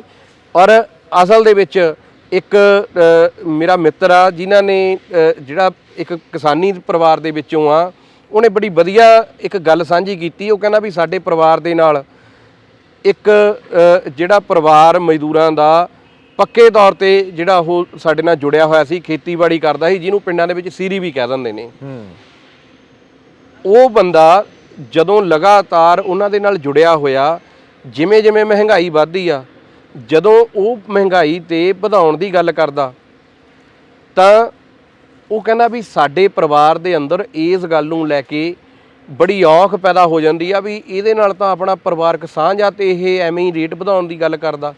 ਜਦ ਕਿ ਸਾਡੇ ਪਰਿਵਾਰ ਦੀ ਇਹ ਜ਼ਿੰਮੇਵਾਰੀ ਬਣਦੀ ਆ ਵੀ ਜਿੰਨੀ ਮਹਿੰਗਾਈ ਵੱਧ ਰਹੀ ਆ, ਫਸਲਾਂ ਦਾ ਰੇਟ ਵੱਧ ਰਿਹਾ, ਅਸੀਂ ਉਹਦੀ ਦਿਹਾੜੀ ਦਾ ਰੇਟ ਵੀ ਵਧਾਈਏ। ਉਹਦੇ ਬਿਨਾਂ ਕਹੇ ਸਾਂਝ ਤਾਂ ਇਹ ਆ, ਪਰ ਇਹ ਸਾਂਝ ਉਦੋਂ ਟੁੱਟਦੀ ਆ ਜਦੋਂ ਅਸੀਂ ਇਹ ਗੱਲ ਨੂੰ ਮੰਨਣ ਨੂੰ ਤਿਆਰ ਨਹੀਂ। ਅਸੀਂ ਆਪਦੀ ਫਸਲ ਦਾ ਰੇਟ ਵਧਾਉਂਦੇ ਆ ਪਰ ਉਹਦੀ ਦਿਹਾੜੀ ਦਾ ਰੇਟ ਵਧਾਉਣ ਨੂੰ ਤਿਆਰ ਨਹੀਂ ਹੁੰਦੇ। ਤੇ ਜਦੋਂ ਉਹ ਆਪਦੀ ਦਿਹਾੜੀ ਦਾ ਰੇਟ ਵਧਾਉਣ ਦੀ ਗੱਲ ਕਰਦਾ, ਉਦੋਂ ਸਾਡੇ ਢਿੱਡ ਪੀੜ ਹੁੰਦੀ ਆ। ਫਿਰ ਸਾਨੂੰ ਲੱਗਦਾ ਵੀ ਇਹ ਕੋਈ ਭਾਈਚਾਰਾ ਨਹੀਂ ਰਿਹਾ, ਇਹ ਤਾਂ ਐਵੇਂ ਹੀ ਆਪਦੀਆਂ ਆਵਾਜ਼ ਉਠਾ ਰਿਹਾ। ਤੇ ਫਿਰ ਜੇ ਇਹੋ ਜਿਹਾ ਭਾਈਚਾਰਾ ਤਾਂ ਉਹ ਨਕਲੀ ਭਾਈਚਾਰਾ, ਉਹ ਕੋਈ ਭਾਈਚਾਰੇ ਦੇ ਨਾਂ ਦੇ ਉੱਤੇ ਲੋਕਾਂ ਦੇ ਹੱਕ ਮਾਰਨ ਦੀ ਗੱਲ ਆ ਜਿਹੜੀ ਉਹ ਹੋ ਰਹੀ ਹੈ। ਇਸ ਕਰਕੇ ਇਹ ਕੋਈ ਭਾਈਚਾਰਾ ਟੁੱਟਣ ਵਾਲੀ ਗੱਲ ਨਹੀਂ, ਇਹ ਤਾਂ ਲੋਕਾਂ ਦੇ ਹੱਕਾਂ ਤੇ, ਗਰੀਬਾਂ ਦੇ ਹੱਕਾਂ ਤੇ ਡਾਕਾ। ਦਿਹਾੜੀ ਦੇ ਰੇਟ ਵਧਣ ਨੂੰ ਕੀ ਕਿਸਾਨਾਂ ਦੇ ਪੁੱਤ ਦਿਹਾੜੀ ਕਰਦੇ ਨਹੀਂ? ਦਿਹਾੜੀ ਇਕੱਲੀ ਇਹ ਤਾਂ ਨਹੀਂ ਕਿ ਪਿੰਡਾਂ 'ਚ ਵਧੂਗੀ। ਦਿਹਾੜੀ ਦਾ ਪੈਮਾਨਾ ਤਾਂ ਇਹ ਹੈ ਵੀ ਸਰਕਾਰ ਜਿਹੜੀਆਂ ਫੈਕਟਰੀਆਂ 'ਚ ਬੰਦਿਆਂ ਨੂੰ ਮਜ਼ਦੂਰ ਕਰਾਉਂਦੀ ਹੈ, ਜਾਂ ਜਿੱਥੇ ਵੀ ਉਹ ਨੌਕਰੀ ਕਰਦੇ ਨੇ ਪ੍ਰਾਈਵੇਟ, ਜਾਂ ਜਿੱਥੇ ਵੀ ਸਰਕਾਰੀ ਲਿਮਟਿਡ ਜਿਹੜੀਆਂ ਕੰਪਨੀ ਜਿਹੀ ਨਹੀਂ ਉੱਥੇ ਕੰਮ ਕਰਦੀ ਹੈ, ਦਿਹਾੜੀ ਤਾਂ ਫਿਰ ਉੱਥੇ ਹੀ ਵਧੂਗੀ। ਉੱਥੇ ਇਕੱਲੇ ਮਜ਼ਦੂਰ ਤਾਂ ਨਹੀਂ ਕੰਮ ਕਰਦੇ। ਦੇਖੋ ਬਿਲਕੁਲ ਇਹ ਤਾਂ ਮਿਨੀਮਮ ਵੇਜ ਦਾ ਮਾਮਲਾ। ਔਰ ਹੈਰਾਨੀ ਦੀ ਗੱਲ ਇਹ ਆ ਵੀ ਜਿਹੜੀ ਇਹ ਲੁੱਟ ਦਾ ਜਿਹੜਾ ਬਣਿਆ ਹੋਇਆ ਇੱਕ ਕ੍ਰਾਈਟੇਰੀਆ ਵੀ ਮਾੜੇ ਨੂੰ ਤਕੜਾ ਜਿਹੜਾ ਲੁੱਟਦਾ, ਜੇ ਇਹੀ ਪੈਮਾਨਾ ਉੱਪਰ ਤੱਕ ਅਸੀਂ ਦੇਖੀਏ ਤਾਂ ਜਿਹੜੇ ਵੱਡੇ ਵੱਡੇ ਕਾਰਪੋਰੇਟ ਘਰਾਣੇ ਨੇ ਉਹ ਸਾਡੇ ਦੇਸ਼ ਦੇ ਅੰਦਰ ਇਸ ਤਰ੍ਹਾਂ ਦੀ ਨੀਤੀ ਜਿਹੜੀ ਪ੍ਰਾਈਵੇਟੇਸ਼ਨ ਲੈ ਕੇ ਆਉਂਦੇ ਨੇ ਵੀ ਬੇਰੁਜ਼ਗਾਰਾਂ ਦੀ ਫੌਜ ਖੜੀ ਕਰੋ ਜਿਹੜੀ ਘੱਟ ਤੋਂ ਘੱਟ ਮਤਲਬ ਦਿਹਾੜੀ ਦੇ ਉੱਤੇ ਸਾਡੇ ਕੋਲੇ ਕੰਮ ਕਰਨ ਲਈ ਮਜਬੂਰ ਹੋਵੇ। ਕਿਉਂਕਿ ਜਦੋਂ ਉਹਨਾਂ ਦੇ ਚੁੱਲ੍ਹਿਆਂ ਦੇ ਵਿੱਚ ਅੱਗ ਨਹੀਂ ਹੋਊਗੀ, ਉਹਨਾਂ ਦੇ ਢੋਲਾਂ ਦੇ ਵਿੱਚ ਦਾਣੇ ਨਹੀਂ ਹੋਣਗੇ, ਤਾਂ ਉਹਨਾਂ ਦਾਣਿਆਂ ਦੇ ਬਦਲੇ ਵੀ ਉਹ ਸਾਡੇ ਦਿਹਾੜੀ ਕਰਨ ਆਉਣਗੇ। ਵੀ ਤੁਸੀਂ ਲੋਕਾਂ ਨੂੰ ਮਜਬੂਰ ਇੰਨਾ ਕਰ ਦਿਓ ਵੀ ਉਹ ਘੱਟੋ ਘੱਟ ਚਾਹੁਣ। ਤੇ ਉਹਦਾ ਹੀ ਸ਼ਿਕਾਰ ਕਿਤੇ ਨਾ ਕਿਤੇ ਉਹ ਪਿੰਡਾਂ ਦੀ ਕਿਸਾਨੀ ਵੀ ਹੁੰਦੀ ਆ ਵੀ ਜਦੋਂ ਝੋਨੇ ਦੀ ਲਵਾਈ ਦੇ ਰੇਟ ਨੂੰ ਲੈ ਕੇ ਆਵਾਜ਼ ਉੱਠਦੀ ਆ, ਜਦੋਂ ਉਹ ਪਿੰਡ ਦੇ ਵਿੱਚ ਖੇਤ ਦੇ ਵਿੱਚ ਕੰਮ ਕਰਨ ਵਾਲੇ ਸੀਰੀ ਦੀ ਰੇਟ ਵਧਾਉਣ ਦੀ ਗੱਲ ਆਉਂਦੀ ਆ, ਤਾਂ ਉਹਨੂੰ ਲੱਗਦਾ ਵੀ ਸ਼ਾਇਦ ਮੇਰੀ ਬਚਤ ਆ ਜਿਹੜੀ ਸਾਰੀ ਇੱਥੇ ਖਤਮ ਹੋ ਜਾਣੀ ਆ। ਪਰ ਸਵਾਲ ਉਹਨਾਂ ਨੂੰ ਵੀ ਇਸ ਗੱਲ ਤੇ ਚੇਤਨ ਕਰਨ ਦਾ ਵੀ ਤੁਹਾਡੀ ਫਸਲਾਂ ਦੇ ਰੇਟ ਦਾ ਸਵਾਲ ਆ। ਜਿਹੜੇ ਪੈਸਟੀਸਾਈਡ, ਜਿਹੜੇ ਯੂਰੀਏ ਦੇ ਰੇਟ 200-300 ਰੁਪਏ ਦਾ ਥੈਲਾ 1200 ਰੁਪਏ ਦੇ ਥੈਲੇ ਤੇ ਚਲਿਆ ਗਿਆ, ਲੜਾਈ ਤੁਹਾਨੂੰ ਉਹਦੇ ਖਿਲਾਫ ਲੜਨੀ ਚਾਹੀਦੀ ਆ। ਜਿਹੜਾ ਪਾਣੀ ਕਦੇ ਮੋਟਰ ਦਾ ਪੱਖਾ ਉੱਪਰ ਲਾ ਕੇ ਆਪਦੇ ਆਪ ਚੱਕ ਲੈਂਦਾ ਸੀ, ਉਹਦੇ ਲਈ 5-7 ਲੱਖ ਰੁਪਈਆ ਲਾ ਕੇ ਬੋਰ ਕਰਾ ਕੇ ਵੱਡੀ ਮੋਟਰ ਦਾ ਜਿਹੜਾ ਪਾਉਣਾ ਪੈਂਦਾ। ਵੀ ਤੁਹਾਡੀ ਕਮਾਈ ਅਸਲ ਦੇ ਵਿੱਚ ਉਹ ਕੰਪਨੀਆਂ ਲੁੱਟ ਰਹੀਆਂ ਨੇ, ਨਾ ਕਿ ਉਹ ਮਿਹਨਤ ਮਜ਼ਦੂਰੀ ਕਰਨ ਵਾਲਾ ਮਜ਼ਦੂਰ। ਇਸ ਕਰਕੇ ਇਹ ਜਿਹੜੀਆਂ ਕਿਸਾਨ ਜਥੇਬੰਦੀਆਂ ਨੇ ਉਹਨਾਂ ਨੂੰ ਗਾਈਡ ਕਰਨ ਦਾ ਮਾਮਲਾ ਤੇ ਕਿਸਾਨਾਂ ਨੂੰ ਵੀ ਇਸ ਗੱਲ ਨੂੰ ਸਮਝਣ ਦਾ ਮਾਮਲਾ ਵੀ ਇਹ ਮਜ਼ਦੂਰ ਦੀ ਦਿਹਾੜੀ ਵਧਣ ਨਾਲ ਉਹਨਾਂ ਦੀ ਕੋਈ ਲੁੱਟ ਨਹੀਂ ਹੋਣੀ। ਲਾਲ ਲਕੀਰ ਆਉਂਦੇ ਅੰਦਰ ਜਿਹੜੇ ਪਲਾਟ ਨੇ ਜਾਂ ਘਰ ਨੇਗੇ ਉਹਨਾਂ ਦੀਆਂ ਰਜਿਸਟਰੀਆਂ, ਜੇ ਸਰਕਾਰ ਇਹ ਨੋਟੀਫਿਕੇਸ਼ਨ ਕਰ ਦਿੰਦੀ ਹੈ ਕਿ ਰਜਿਸਟਰੀਆਂ ਲਗਾਤਾਰ ਹੋ ਜਾਣ, ਇਹਨਾਂ ਦੀਆਂ ਹੋਣੀਆਂ ਚਾਹੀਦੀਆਂ ਨੇ, ਇਹ ਤਾਂ ਇਕੱਲੀ ਫਿਰ ਮਜ਼ਦੂਰਾਂ ਦੀ ਗੱਲ ਨਹੀਂ ਹੈਗੀ ਕਿਉਂਕਿ ਉਸ ਦਾ ਕੋਠੀਆਂ ਪਈਆਂ ਹੋਈਆਂ ਨੇ। ਦੇਖੋ ਬਿਲਕੁਲ ਅਸਲ ਦੇ ਵਿੱਚ ਇਹ ਪਿੰਡ ਦੀ ਲਾਲ ਲਕੀਰ ਦੇ ਅੰਦਰ ਹਰ ਜਿਹੜੇ ਵਰਗ ਦੇ ਲੋਕ ਨੇ, ਚਾਹੇ ਉਹ ਕਿਸਾਨੀ ਨਾਲ ਜੁੜੇ ਹੋਏ ਨੇ, ਚਾਹੇ ਉਹ ਕੋਈ ਹੋਰ ਜਿਹੜੇ ਖਿੱਤੇ ਦੇ ਲੋਕ ਨੇ, ਹਰ ਜਾਤ ਦੇ ਲੋਕ ਨੇ ਜਿਹੜੇ ਲਾਲ ਲਕੀਰ ਦੇ ਅੰਦਰ ਜਿਨ੍ਹਾਂ ਦੇ ਮਕਾਨ ਆਉਂਦੇ ਨੇ। ਪਰ ਸਭ ਤੋਂ ਵੱਡਾ ਸਵਾਲ ਇਹ ਐਸੀ ਸਮਾਜ ਵਾਸਤੇ ਆ ਜਿਹਦੀ ਇਸ ਦੇਸ਼ ਦੇ ਵਿੱਚ ਹਿੱਸੇਦਾਰੀ ਕੀ ਆ। ਜਦੋਂ ਅਸੀਂ ਉਹਦੇ ਤੇ ਨਿਗਾਹ ਮਾਰਦੇ ਆ ਤਾਂ ਪਤਾ ਲੱਗਦਾ ਵੀ ਜਿਨ੍ਹਾਂ ਮਕਾਨਾਂ 'ਚ ਰਹਿੰਦੇ ਨੇ ਉਹ ਵੀ ਨਾਂ ਨਹੀਂ, ਪਰ ਇਹ ਹੋ ਸਕਦਾ ਵੀ ਜਿਹੜੇ ਕਿਸੇ ਜ਼ਿਮੀਂਦਾਰ ਦੀ ਕੋਠੀ ਆਉਂਦੀ ਆ ਉਹਦੇ ਕੋਲ ਤਾਂ ਨਾਲ ਜ਼ਮੀਨ ਦਾ ਟੁਕੜਾ ਵੀ ਹੋਵੇ, ਪਰ ਐਸੀ ਪਰਿਵਾਰਾਂ ਕੋਲੇ ਉਹਦੇ 'ਚ ਕੁਝ ਨਹੀਂ ਹੈ। ਇਹ ਗੱਲ ਉਦੋਂ ਸਭ ਤੋਂ ਵੱਧ ਉੱਭਰ ਕੇ ਸਾਹਮਣੇ ਆਈ ਜਦੋਂ ਅਸੀਂ ਇਹ ਜ਼ਮੀਨ ਦਾ ਘੋਲ ਸ਼ੁਰੂ ਕੀਤਾ ਜੀ, ਤੇ ਕੇਸ ਪਾ ਕੇ ਸਾਨੂੰ ਜੇਲ੍ਹਾਂ ਦੇ ਵਿੱਚ ਬੰਦ ਕਰਤਾ। ਤੇ ਜਦੋਂ ਅਸੀਂ ਜ਼ਮਾਨਤ ਕਰਾਉਣੀ ਸੀ ਤਾਂ ਜ਼ਮਾਨਤ ਵਾਸਤੇ ਅਸੀਂ ਉਹਨਾਂ ਹੀ ਜ਼ਮੀਨਾਂ ਵਾਲਿਆਂ ਦੀਆਂ ਫਰਦਾਂ ਵੱਲ ਨੂੰ ਦੇਖ ਰਹੇ ਸੀ ਜਿਨ੍ਹਾਂ ਦੇ ਨਾਲ ਸਾਡੀ ਜਿਹੜੀ ਟੱਕਰ ਹੋਈ ਸੀ। ਉਸ ਸਮੇਂ ਪਹਿਲੀ ਵਾਰ ਸਾਨੂੰ ਇਹ ਮਹਿਸੂਸ ਹੋਇਆ ਵੀ ਘੱਟੋ ਘੱਟ ਜਿਹੜੇ ਇਹ ਲਾਲ ਲਕੀਰ ਅੰਦਰ ਆਉਂਦੇ ਮਕਾਨ ਨੇ, ਇਹ ਜੇ ਸਾਡੇ ਨਾਂ ਹੋਣ ਤਾਂ ਘੱਟੋ ਘੱਟ ਅਸੀਂ ਆਪਦੀਆਂ ਜ਼ਮਾਨਤਾਂ ਆਪ ਕਰਾ ਸਕਦੇ ਹਾਂ ਤੇ ਸਾਡੇ ਲੋਕ ਇਹ ਜੁਰਤ ਨਾਲ ਫਿਰ ਲੜ ਵੀ ਸਕਣਗੇ। ਜਦੋਂ ਲੜਨ ਤੋਂ ਬਾਅਦ ਅਸੀਂ ਜ਼ਮਾਨਤ ਲਈ ਵੀ ਉਹਨਾਂ ਦੇ ਮੁਹਤਾਜ ਆ ਤਾਂ ਫਿਰ ਇਹ ਲੜਾਈ ਲੜਨੀ ਸੌਖੀ ਨਹੀਂ ਹੈ। ਔਰ ਉਦੋਂ ਤੋਂ ਅਸੀਂ ਲਾਲ ਲਕੀਰ ਦੀ ਲੜਾਈ ਜਿਹੜੀ ਆ ਉਹ ਲੜਨੀ ਸ਼ੁਰੂ ਕੀਤੀ, ਜਿਹਦੇ 'ਚ ਇਹਨੂੰ ਆਧਾਰ ਬਣਾਇਆ ਤੇ ਇਸ ਐਕਟ ਦੇ ਵਿੱਚ ਇਹ ਲਾਈਨ ਸਾਡੀ ਦਰਜ ਆ ਵੀ ਜ਼ਮਾਨਤ ਕਰਾਉਣ ਵਾਸਤੇ ਸਾਡੇ ਕੋਲੇ ਇਸ ਦੇਸ਼ 'ਚ ਕੁਝ ਪ੍ਰਾਪਰਟੀ ਨਹੀਂ ਹੈ। ਇਹ ਜਦੋਂ ਐਕਟ ਬਣਿਆ, ਇਹ ਇੱਕ ਸਕੀਮ ਜਿਹੜੀ ਸਵੈ ਮਿੱਤਰੋ ਨਾਮ ਦੇ ਉੱਤੇ ਇਹ ਸਕੀਮ ਬਣੀ, ਇਹ ਸੈਂਟਰ ਗਵਰਨਮੈਂਟ ਨੇ ਸਕੀਮ ਚਲਾਈ, ਜਿਹਦਾ ਹਰਿਆਣੇ ਦੇ ਵਿੱਚ ਤਾਂ ਲਗਭਗ 80% ਕੰਮ ਕੰਪਲੀਟ ਹੋ ਗਿਆ। ਪਰ 2024 ਦੇ ਵਿੱਚ ਇਹ ਸਕੀਮ ਨੇ ਖਤਮ ਹੋ ਜਾਣਾ। ਸਰਕਾਰ ਜਿਹੜੀ ਸੁੱਤੀ ਪਈ ਸੀ, 2021 'ਚ ਜਾ ਕੇ ਅਸੀਂ ਦੁਬਾਰਾ ਉਹਦਾ ਪੰਜਾਬ ਦੇ ਅੰਦਰ ਨੋਟੀਫਿਕੇਸ਼ਨ ਜਾਰੀ ਕਰਵਾਇਆ, ਜਿਹਦੇ ਤੇ ਫਿਰ ਬੜੀ ਸਿਆਸਤ ਹੋਈ। ਪਹਿਲਾਂ ਜਿਹੜੀ ਇਹ ਕੈਪਟਨ ਦੇ ਸਮੇਂ ਅਸੀਂ ਇਹ ਨੋਟੀਫਿਕੇਸ਼ਨ ਜਾਰੀ ਕਰਾਇਆ, ਫਿਰ ਚੰਨੀ ਸਾਹਿਬ ਮੁੱਖ ਮੰਤਰੀ ਬਣੇ, ਉਹਨਾਂ ਨੇ ਵੀ ਡਰੋਨ ਉਡਾ ਕੇ ਇਹਨੂੰ ਨਵਾਂ ਨਾਂ ਦਿੱਤਾ ਮੇਰਾ ਘਰ ਮੇਰੇ ਨਾਮ। ਪਰ ਉਹ ਪ੍ਰੋਸੈਸ ਉੱਥੇ ਦਾ ਉੱਥੇ ਖੜਿਆ ਰਿਹਾ। ਜਿੰਨੇ ਕੁ ਅਸੀਂ ਧਰਨੇ ਲਾ ਕੇ ਉਹਨੂੰ ਕੰਮ ਨੂੰ ਚਲਾਇਆ, ਉਨੀ ਕੁ ਉਹਦੀ ਆਊਟਪੁੱਟ ਆਈ ਵੀ ਪਿੰਡਾਂ ਦੇ ਵਿੱਚ ਡਰੋਨ ਚਲਾ ਕੇ ਉਹ ਨਕਸ਼ੇ ਬਣੇ। ਪਰ ਗਰਾਊਂਡ ਟਰੂਥਿੰਗ ਦਾ ਕੰਮ ਆ ਜਿਹੜਾ, ਉਹ ਲਗਭਗ ਸਾਰੇ ਜ਼ਿਲ੍ਹਿਆਂ ਦੇ ਵਿੱਚ ਜਿਹੜਾ ਉਹ ਲਟਕਦਾ ਤੇ 9 ਮਹੀਨੇ ਸਾਰੇ ਰਹਿ ਗਏ। ਇਸ ਸਕੀਮ ਨੇ 2024 ਦੇ ਵਿੱਚ ਖਤਮ ਹੋ ਜਾਣਾ। ਪਰ ਉਸ ਜ਼ਮੀਨ ਜਿਹੜੀ ਲਾਲ ਲਕੀਰ ਵਾਲਾ ਕੰਮ ਆ, ਉਹਨੂੰ ਸਰਕਾਰ ਜਿਹੜੀ ਆ ਉਹ ਰੈਗੂਲਰ ਚਲਾ ਨਹੀਂ ਰਹੀ। ਪਰ ਅਸੀਂ ਉਹਦੇ ਤੇ ਲੜ ਰਹੇ ਹਾਂ, ਕਿਉਂਕਿ ਸਾਨੂੰ ਲੱਗਦਾ ਵੀ ਜੇ ਉਹ ਮਕਾਨ ਨਾ ਹੁੰਦੇ ਨੇ ਤਾਂ ਜਿੱਥੇ ਅਸੀਂ ਇਹ ਲੜਾਈ ਖੁੱਲ੍ਹ ਕੇ ਲੜਨ ਦੇ ਵਿੱਚ ਸਾਹਮਣੇ ਆ ਸਕਦੇ ਹਾਂ ਵੀ ਸਾਨੂੰ ਜ਼ਮਾਨਤ ਕਰਾਉਣ ਲਈ ਕਿਸੇ ਦੀ ਫਰਦ ਦੀ ਜ਼ਰੂਰਤ ਨਹੀਂ। ਤੇ ਦੂਜਾ, ਕਿਸੇ ਬੈਂਕ ਦੇ ਵਿੱਚ ਸਾਨੂੰ ਜਦੋਂ ਅਸੀਂ ਜਾਂਦੇ ਹਾਂ, ਕਹਿੰਦੇ ਨੇ ਦੱਸੋ ਕੀ ਕਾਗਜ਼ ਨੇ, ਤੇ ਫਿਰ ਸਾਨੂੰ ਮੁੜ ਕੇ ਉਹੀ ਪਿੰਡ ਦੇ ਚੌਧਰੀਆਂ ਕੋਲੋਂ ਉਹ ਲੋਨ ਲੈਣਾ ਪੈਂਦਾ ਜਾਂ ਮਾਈਕਰੋ ਫਾਈਨਾਂਸ ਕੰਪਨੀਆਂ ਦਾ ਸ਼ਿਕਾਰ ਹੋਣਾ ਪੈਂਦਾ। ਜੇ ਉਹ ਘਰ ਦੀ ਰਜਿਸਟਰੀ ਹੋਊ ਤਾਂ ਅਸੀਂ ਉਹ ਜਿਹੜੀ ਉਹਦੇ ਕਾਗਜ਼ ਰੱਖ ਕੇ ਕਿਸੇ ਕੁੜੀ ਦੇ ਵਿਆਹ ਵਾਸਤੇ, ਕੋਈ ਬਿਮਾਰੀ ਠਮਾਰੀ ਵਿੱਚ ਇਲਾਜ ਵਾਸਤੇ ਅਸੀਂ ਉਹ ਪੈਸੇ ਫੜ ਸਕਦੇ ਹਾਂ। ਉਹ ਬੱਚਿਆਂ ਦੀ ਪੜ੍ਹਾਈ ਵਾਸਤੇ ਵੀ ਉਹਦੇ ਲਈ ਜਿਹੜਾ ਕਰਜ਼ਾ ਉਹ ਲਿਆ ਜਾ ਸਕਦਾ। ਇਹ ਬੈਨੀਫਿਟ ਹੋਣਾ। ਔਰ ਇਸ ਲੜਾਈ ਦੇ ਵਿੱਚ ਜਦੋਂ ਅਸੀਂ ਇਹ ਪਿੰਡਾਂ ਦੇ ਵਿੱਚ ਸ਼ੁਰੂ ਕੀਤੀ ਆ ਤਾਂ ਪਿੰਡਾਂ ਦੀ ਕਿਸਾਨੀ ਤੇ ਹੋਰ ਤਬਕੇ ਵੀ ਉਹ ਟਰਾਲੀਆਂ ਭਰ ਕੇ ਸਾਡੇ ਨਾਲ ਆਏ ਨੇ, ਕਿਉਂਕਿ ਉਹਨਾਂ ਨੂੰ ਲੱਗਦਾ ਸੀ ਵੀ ਜਿਹਨੇ 50 ਲੱਖ ਕੋਠੀ ਦੇ ਪਿੰਡ 'ਚ ਲਾਤਾ ਤੇ ਉਹ ਕੋਠੀ ਉਹਦਾ ਇੱਕ ਵੀ ਕਾਗਜ਼ ਬੈਂਕ ਦੇ ਵਿੱਚ ਚੱਲਣਾ ਨਹੀਂ 50 ਲੱਖ ਲਾਉਣ ਤੋਂ ਬਾਅਦ ਵੀ। ਤਾਂ ਉਹਨਾਂ ਨੂੰ ਲੱਗਿਆ ਵੀ ਜੇ ਆ ਲਾਲ ਲਕੀਰ ਵਾਲਾ ਕੰਮ ਹੋ ਜਾਂਦਾ ਤਾਂ ਸਾਡੀ 50 ਲੱਖ ਦੀ ਕੋਠੀ ਦਾ ਮੁੱਲ ਪੈ ਜੂ, ਸਾਨੂੰ ਬੈਂਕ ਤੋਂ ਇਹਦੇ ਤੇ ਵੀ ਕਰਜ਼ਾ ਮਿਲ ਸਕਦਾ। ਤੇ ਉਹ ਸੈਕਸ਼ਨ ਵੀ ਜਿਹੜਾ ਇਸ ਲੜਾਈ ਦੇ ਵਿੱਚ ਕਿਤੇ ਨਾ ਕਿਤੇ ਸਾਡੇ ਨੇੜੇ ਆਇਆ। ਇਸ ਕਰਕੇ ਇਹ ਸਰਕਾਰ ਦੀ ਜ਼ਿੰਮੇਵਾਰੀ ਬਣਦੀ ਸੀ, ਪਰ ਸਰਕਾਰ ਅਜੇ ਵੀ ਪ੍ਰਸ਼ਾਸਨ ਆ ਜਿਹੜਾ ਇਹਨੂੰ ਧੱਕਾ ਲਵਾਏ ਬਿਨਾਂ ਜਿਹੜਾ ਉਹ ਕੰਮ ਨੂੰ ਸਿਰੇ ਨਹੀਂ ਚਾੜ ਰਿਹਾ। ਪੰਚਾਇਤੀ ਜ਼ਮੀਨਾਂ ਦੀ ਲੜਾਈ ਲੜਦੇ ਆ, ਸਿੱਧਾ ਬਾਹ ਵਾਸਤਾ ਤੁਹਾਡਾ ਪੰਚਾਇਤਾਂ ਨਾਲ ਪੈਂਦਾ। ਤੁਸੀਂ ਫਿਰ ਆਪਦੀ ਹੀ ਮੈਂਬਰ ਜਾਂ ਆਪਦੇ ਹੀ ਸਰਪੰਚ ਚੁਣਨ ਨੂੰ ਕਿਉਂ ਨਹੀਂ ਤਰਜੀਹ ਦਿੰਦੇ ਹੈਗੇ? ਦੇਖੋ, ਇੱਕ ਗੱਲ ਬੜੀ ਸਾਫ਼ ਆ ਵੀ ਜੇ ਕੋਈ ਵੀ ਕੰਮ ਕਰਵਾਉਣਾ ਉਹਦੇ ਵਾਸਤੇ ਤਾਕਤ ਆ ਜਿਹੜੀ ਉਹ ਜ਼ਰੂਰੀ ਆ। ਜਿਹਦੀ ਸੱਤਾ, ਜਿਹਦੀ ਤਾਕਤ ਆ, ਉਹਦਾ ਚੱਲਦਾ। ਤੁਸੀਂ ਆਪਣੇ ਪਿੰਡਾਂ ਦੇ ਵਿੱਚ ਸਰਪੰਚ ਪੰਚ ਬਣਾ ਵੀ ਲਓ, ਤੁਸੀਂ MLA ਵੀ ਜਿਤਾ ਲਓ, ਉਹਦੀ ਵੈਲਿਊ ਜ਼ੀਰੋ ਆ। ਉਹਦੀਆਂ ਮੈਂ 2 ਉਦਾਹਰਨਾਂ ਤੁਹਾਡੇ ਨਾਲ ਜ਼ਰੂਰ ਸਾਂਝੀਆਂ ਕਰੂੰਗਾ ਜੀ। ਤੋਲੇਵਾਲ ਪਿੰਡ ਦੇ ਵਿੱਚ ਅਸੀਂ ਆਪਣਾ ਸਰਪੰਚ ਬਣਾਇਆ, ਇਲੈਕਸ਼ਨ ਲੜੀ, ਅਸੀਂ ਗ੍ਰਾਮ ਸਭਾ ਰਾਹੀਂ ਉੱਥੇ 33 ਸਾਲੇ ਪਟੇ ਦਾ ਮਤਾ ਪਾਇਆ ਵੀ ਇਹ ਜ਼ਮੀਨ 33 ਸਾਲਾਂ ਵਾਸਤੇ ਸਾਡੇ ਲੋਕਾਂ ਨੂੰ ਦਿੱਤੀ ਜਾਵੇ। ਅਸੀਂ ਉੱਥੇ ਪਲਾਟਾਂ ਦਾ ਮਤਾ ਪਾਇਆ, ਪਰ ਉਹ ਪਲਾਟਾਂ ਦਾ ਮਤਾ ਮਲੇਰਕੋਟਲੇ BDPO ਦਫ਼ਤਰ ਦੇ ਵਿੱਚ ਉਵੇਂ ਹੀ ਲਟਕਦਾ। ਤੇ 33 ਸਾਲੇ ਦਾ ਮਤਾ ਪਾਉਣ ਵਾਸਤੇ ਉਹ ਤੋਂ ਬਾਅਦ ਡਾਇਰੈਕਟਰ ਪੰਚਾਇਤ ਵਿਭਾਗ ਦੇ ਦਫ਼ਤਰਾਂ ਦੇ ਉਹ ਸਰਪੰਚ ਦੇ ਇੰਨੇ ਚੱਕਰ ਲਵਾਏ, ਕਿਉਂਕਿ ਉਹ ਗਰੀਬ ਪਰਿਵਾਰ ਦੇ ਵਿੱਚੋਂ ਸੀ, ਉਹ ਸਿਲੰਡਰਾਂ ਦੀ ਸਪਲਾਈ ਦਾ ਕੰਮ ਕਰਦਾ ਸੀ। ਉਹਨੂੰ ਮਜਬੂਰ ਕਰਤਾ 2 ਸਾਲ, ਮਤਲਬ ਉਹਦੀ ਸਰਪੰਚੀ ਚੱਲਣ ਹੀ ਨਹੀਂ ਦਿੱਤੀ। ਉੱਪਰ ਬੈਠੇ ਹਾਕਮਾਂ ਨੇ ਵੀ ਇਹ ਸਾਡੇ ਹੁਕਮ ਤੋਂ ਬਾਹਰ ਜਾ ਰਿਹਾ।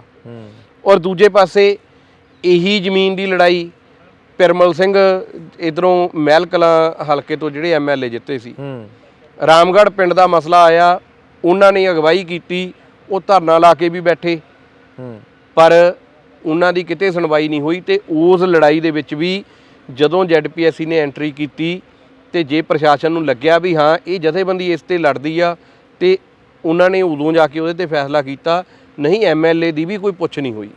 ਇਸ ਕਰਕੇ ਇਹ ਸਾਫ਼ ਆ ਵੀ ਚਾਹੇ ਪੰਚਾਇਤਾਂ ਜਿਤਾ ਲਓ, ਚਾਹੇ ਤੁਸੀਂ ਆਪਦੇ ਜਿਹੜੇ ਐਮਐਲਏ ਜਿਤਾ ਲਓ ਉਹਨਾਂ ਨੂੰ ਕੰਮ ਉਦੋਂ ਤੱਕ ਨਹੀਂ ਕਰਨ ਦਿੱਤਾ ਜਾਂਦਾ ਜਦੋਂ ਤੱਕ ਉੱਪਰ ਵਾਲੇ ਹਾਕਮਾਂ ਦੇ ਉਹ ਹਾਂ ਦੇ ਵਿੱਚ ਹਾਂ ਨਹੀਂ ਮਿਲਾਉਂਦੇ। ਨਹੀਂ ਜਿੰਨੇ ਮਰਜ਼ੀ ਤੁਸੀਂ ਸਰਪੰਚ ਜਿਤਾ ਲਓ, ਆ ਐਸੀ ਜਿਹੜੇ ਐਮਐਲਏ ਜਿੱਤ ਕੇ ਇੰਨੇ ਗਏ ਹੋਏ ਨੇ, ਜੇ ਮਾਮਲਾ ਐਵੇਂ ਹੀ ਹੋਵੇ ਤਾਂ ਉਹ ਜਿੱਤੇ ਹੋਏ ਜਿਹੜੇ ਉਹ ਐਮਐਲਏ ਨੇ ਉਹ ਸਾਡੀ ਗੱਲ ਕਰਨ। ਇੱਕ ਹੋਰ ਮੈਂ ਸਭ ਤੋਂ ਮਤਲਬ ਤੁਹਾਨੂੰ ਪਿੰਡ ਸੰਗਤੀ ਵਾਲਾ ਜਿਹਦੇ ਵਿੱਚ ਥੱਲੇ ਤੋਂ ਲੈ ਕੇ ਜੇ ਦੇਖਣਾ ਹੋਵੇ ਉੱਪਰ ਤੱਕ ਤਾਰ ਜਿਹੜੀ ਆ ਲਹਿਰੇ ਦੇ ਨੇੜੇ ਆ ਜੀ, ਜਿਹਦੀ ਤਾਰ ਥੱਲੇ ਤੋਂ ਲੈ ਕੇ ਆ ਜਿਹੜੀ ਤੁਸੀਂ ਗੱਲ ਕਹੀ ਆ ਕਿ ਐਸਸੀ ਮੈਂਬਰ ਹੋਵੇ, ਉਸ ਪਿੰਡ ਦਾ ਸਰਪੰਚ ਵੀ ਐਸਸੀ, ਉਹਦੇ ਬਲਾਕ ਦਾ BDPO ਐਸਸੀ, ਉਸ ਜ਼ਿਲ੍ਹੇ ਦਾ DC ਐਸਸੀ, ਔਰ ਉਸ ਜ਼ਿਲ੍ਹੇ ਦੇ ਵਿੱਚੋਂ ਜਿਹੜਾ ਮੰਤਰੀ ਜਿੱਤਿਆ ਹੋਇਆ ਸੀ ਹਰਪਾਲ ਚੀਮਾ, ਉਹਦੇ ਹਲਕੇ ਦਾ ਪਿੰਡ ਆ ਉਹ ਵੀ ਐਸਸੀ। ਮਤਲਬ ਸਾਡਾ ਰਾਸ਼ਟਰਪਤੀ ਵੀ ਐਸਸੀ ਤੇ ਚੰਨੀ ਸਾਹਿਬ ਮੁੱਖ ਮੰਤਰੀ ਵੀ ਐਸਸੀ। ਰਾਸ਼ਟਰਪਤੀ ਤੋਂ ਲੈ ਕੇ ਪਿੰਡ ਦੇ ਸਰਪੰਚ ਤੱਕ ਸਾਰੇ ਐਸਸੀ ਸੀ, ਪਰ ਪਿੰਡ ਦਾ ਮਾਮਲਾ ਕੀ ਸੀ ਵੀ ਐਸਸੀ ਲੋਕਾਂ ਨੂੰ ਇੱਕ ਜ਼ਮੀਨ ਅਲਾਟ ਹੋਈ ਸੀ। ਉਹ ਮੰਗ ਕਰਦੇ ਸੀ ਵੀ ਇੱਥੇ ਅੰਬੇਦਕਰ ਭਵਨ ਬਣੇ ਜਿੱਥੇ ਸਾਡੇ ਜਵਾਕ ਨੇ ਜਿਹੜੇ ਉਹ ਕੋਈ ਪੜ੍ਹਾਈ ਦਾ ਕੰਮ ਕਰ ਸਕਣ, ਲਾਇਬ੍ਰੇਰੀ ਬਣ ਜੇ, ਪਰ ਉਹਦੇ ਉੱਤੇ ਧੱਕੇ ਨਾਲ ਮੰਡੀ ਬਣਾਈ ਜਾ ਰਹੀ ਸੀ ਤੇ ਐਸਸੀ ਕਮਿਸ਼ਨ ਵੀ ਉਹਦੇ ਖਿਲਾਫ ਲਿਖ ਕੇ ਥੱਕ ਗਿਆ, ਪਰ ਉਹ ਕੰਮ ਨਹੀਂ ਸਿਰੇ ਚੜਿਆ। ਇਸ ਕਰਕੇ ਇਹ ਭੁਲੇਖਾ ਖੜਾ ਕੀਤਾ ਜਾਂਦਾ ਵੀ ਐਸਸੀ ਉੱਪਰ ਚਲੇ ਜਾਊਗਾ ਤਾਂ ਕੁਝ ਬਦਲਾਅ ਹੋ ਜੂ। ਸਾਡਾ ਰਾਸ਼ਟਰਪਤੀ ਪਹਿਲਾਂ ਵੀ ਐਸਸੀ ਸੀ, ਉਹਦੇ ਨਾਲ ਕੀ ਬਦਲਾਅ ਹੋ ਗਿਆ? ਇਸ ਕਰਕੇ ਐਸਸੀ ਹੋਣ ਨਾਲ ਨਹੀਂ, ਉਹ ਵਿਚਾਰਧਾਰਕ ਤੌਰ ਤੇ ਕਿਹੜੇ ਲੋਕਾਂ ਦੇ ਪੱਖ ਦੇ ਵਿੱਚ ਖੜਾ, ਇਹ ਗੱਲ ਜ਼ਿਆਦਾ ਮਾਇਨੇ ਰੱਖਦੀ ਆ। ਤੁਹਾਡੇ ਸੰਗਰੂਰ ਵਾਲਿਆਂ ਦੇ ਹਿੱਸੇ ਮੁੱਖ ਮੰਤਰੀ ਵੀ ਆ ਗਿਆ, ਤੁਹਾਡੇ ਹਿੱਸੇ ਵਿੱਤ ਮੰਤਰੀ ਵੀ ਆ ਗਿਆ। ਕੋਈ ਲੱਗਦਾ ਵੀ ਆਮ ਆਦਮੀ ਪਾਰਟੀ ਜਿਹੜਾ ਬਦਲਾਅ ਕਰਦੀ ਸੀ ਤੁਹਾਡੇ ਇਸ, ਤੁਸੀਂ ਸੰਘਰਸ਼ ਪਹਿਲਾਂ ਵੀ ਲੜਦੇ ਸੀ, ਕੋਈ ਤੁਹਾਨੂੰ ਲੱਗਦਾ ਵੀ ਹੁਣ ਸੰਘਰਸ਼ ਸੌਖੇ ਜਿੱਤੇ ਜਾਂਦੇ ਨੇ ਜਾਂ ਜਿਹੜਾ ਉਹਨਾਂ ਦਾ ਰਵੱਈਆ ਹੈਗਾ ਦੂਜੇ ਸਰਕਾਰਾਂ ਨਾਲੋਂ ਵੱਖਰਾ ਹੈਗਾ? ਦੇਖੋ ਆਮ ਆਦਮੀ ਪਾਰਟੀ ਦੇ ਜਿਹੜੇ ਮੁੱਖ ਮੰਤਰੀ ਨੇ ਉਹਨਾਂ ਦਾ ਤਾਂ ਜੇ ਕਹਿਣਾ ਹੋਵੇ ਵੀ ਜਿਵੇਂ ਨਵੀਂ ਵਿਆਹੀ ਜੇਠ ਤੋਂ ਘੁੰਡ ਕੱਢਦੀ ਆ, ਐਂ ਉਹ ਮਜ਼ਦੂਰ ਜਥੇਬੰਦੀਆਂ ਤੋਂ ਟਾਲਾ ਵੱਟਦੇ ਨਜ਼ਰ ਆਉਂਦੇ ਨੇ। ਉਹਨਾਂ ਨੇ ਜਦੋਂ MP ਦੀ ਇਲੈਕਸ਼ਨ ਸੀ ਤੇ ਜਦੋਂ ਲੱਗਦਾ ਸੀ ਵੀ ਇੱਥੇ ਟੱਕਰ ਹੋਊਗੀ, ਸੰਗਰੂਰ ਉਹਦਾ ਕੇਂਦਰ ਬਣਿਆ ਹੋਇਆ ਸੀ, ਉਦੋਂ ਮਜ਼ਦੂਰਾਂ ਨਾਲ ਇੱਕ ਮੀਟਿੰਗ ਕੀਤੀ ਆ, ਮੁੜ ਕੇ ਉਹਨਾਂ ਨੇ ਇੱਕ ਮੀਟਿੰਗ ਵੀ ਨਹੀਂ ਕੀਤੀ। ਔਰ ਹੈਰਾਨੀ ਦੀ ਗੱਲ ਇਹ ਆ ਵੀ ਬਜਟ ਦੇ ਅੰਦਰ ਜਿਹੜੀਆਂ ਉਹ ਵੱਡੀਆਂ ਟੌਰਾਂ ਮਾਰਦੇ ਸੀ ਵੀ ਅਸੀਂ ਐਜੂਕੇਸ਼ਨ ਵਾਸਤੇ ਕੰਮ ਕਰ ਰਹੇ ਹਾਂ, ਤੇ ਪੰਜਾਬੀ ਯੂਨੀਵਰਸਿਟੀ ਜਿਹਦਾ ਪਿਛਲੀ ਵਾਰ 200 ਕਰੋੜ ਬਜਟ ਸੀ, ਜਿਨ੍ਹਾਂ ਨੂੰ ਇਹ ਕਹਿੰਦੇ ਨੇ ਵੀ ਇਹ ਲੁੱਟਣ ਵਾਲੇ ਸੀ, ਉਹਨਾਂ ਨੇ ਤਾਂ ਬਜਟ 200 ਕਰੋੜ ਰੱਖਿਆ, ਇਹ 164 ਕਰੋੜ ਤੇ ਆ ਗਏ। ਤੇ ਇਹੀ ਮੁੱਖ ਮੰਤਰੀ ਜਿਹੜਾ ਉੱਥੇ ਯੂਨੀਵਰਸਿਟੀ 'ਚ ਬਿਆਨ ਦਿੰਦਾ ਸੀ ਬਈ ਸਿੱਖਿਆ ਜਿਹੜੀ ਆ ਉਹ ਕਰਜ਼ੇ ਥੱਲੇ ਨਹੀਂ ਹੋਣੀ ਚਾਹੀਦੀ, ਇਹ ਅੱਗੇ ਕਿਵੇਂ ਜਿਹੜਾ ਉਹ ਸੁਨੇਹਾ ਦਊਗੀ? ਤੇ ਇਹ ਸਿਰਫ ਜੁਮਲੇਬਾਜ਼ ਆ। ਜਿਵੇਂ ਪਹਿਲਾਂ ਸੁਖਬੀਰ ਬਾਦਲ ਇਸ ਗੱਲ ਵਾਸਤੇ ਮਸ਼ਹੂਰ ਸੀ ਵੀ ਉਹ ਬੜੀਆਂ ਗੱਪਾਂ ਮਾਰਦਾ ਸੀ, ਉਹਦਾ ਸਾਰਾ ਜਿਹੜਾ ਮਤਲਬ ਕ੍ਰੈਡਿਟ ਫਿਰ ਮੋਦੀ ਸਾਹਿਬ ਨੇ ਲਿਆ, ਜਿਹੜੇ ਮਤਲਬ ਜਿਨ੍ਹਾਂ ਨੇ ਵੱਡੇ ਜੁਮਲੇ ਛੱਡੇ ਵੀ ਮੈਂ ਚਾਹ ਵੇਚਦਾ ਰਿਹਾ, ਮੈਂ ਜੀ ਆਹ ਕਰਦਾ ਰਿਹਾ। ਤੇ ਹੁਣ ਉਹ ਕਹਿ ਲਈਏ ਵੀ ਮੋਦੀ ਸਾਹਿਬ ਤੋਂ ਕਮਾਂਡ ਬਾਅਦ ਦੇ ਵਿੱਚ ਸਾਡੇ ਮੁੱਖ ਮੰਤਰੀ ਭਗਵੰਤ ਮਾਨ ਜੀ ਜਿਹੜੇ ਪਹਿਲਾਂ ਹੀ ਕਮੇਡੀਅਨ ਸੀ ਤੇ ਉਹਨਾਂ ਨੇ ਜਿਹੜੀ ਹੁਣ ਕਮਾਂਡ ਸੰਭਾਲ ਲਈ, ਵੀ ਹੁਣ ਉਹ ਵੀ ਚੁਟਕਲੇ ਸੁਣਾਉਣ ਤੱਕ ਸੀਮਤ ਨੇ। ਉਹਨਾਂ ਦਾ ਪਿੰਡ ਦੇ ਮਜ਼ਦੂਰਾਂ ਨਾਲ ਕੋਈ ਵਾਹ ਵਾਸਤਾ ਨਹੀਂ। ਉਹਨਾਂ ਨੇ ਉਸ ਇੱਕ ਸਿੰਗਲ ਮੀਟਿੰਗ ਜਿਹੜੀ ਕੀਤੀ ਸੀ ਉਹ 'ਚ ਸਾਰੀਆਂ ਗੱਲਾਂ ਦੇ ਉੱਤੇ ਉਹਨਾਂ ਨੂੰ ਲਾਜਵਾਬ ਕੀਤਾ ਵੀ ਜ਼ਮੀਨ ਦਾ ਸਵਾਲ ਸਾਡੇ ਲਈ ਜ਼ਰੂਰੀ ਕਿਉਂ ਆ, ਸਾਡੀ ਦਿਹਾੜੀ ਦਾ ਸਵਾਲ ਕਿੱਥੇ ਖੜਾ, ਜਿੱਤੇ ਉਹਨਾਂ ਨੇ ਵਾਅਦੇ ਕੀਤੇ ਸੀ ਵੀ ਅਸੀਂ ਆ ਜ਼ਮੀਨ ਜਿਹੜਾ ਦਿਹਾੜੀ ਆ ਉਹ ਦਿੱਲੀ ਦੀ ਤਰਜ਼ ਦੇ ਉੱਤੇ ਅਸੀਂ ਉਹ ਵਧਾਵਾਂਗੇ। ਤੇ ਉਹਨਾਂ ਨੇ ਇਹ ਵਾਅਦਾ ਕੀਤਾ ਸੀ ਵੀ ਜ਼ਮੀਨ ਵਾਲੇ ਮਸਲੇ ਦਾ ਅਸੀਂ ਪੱਕਾ ਹੱਲ ਕਰਾਂਗੇ।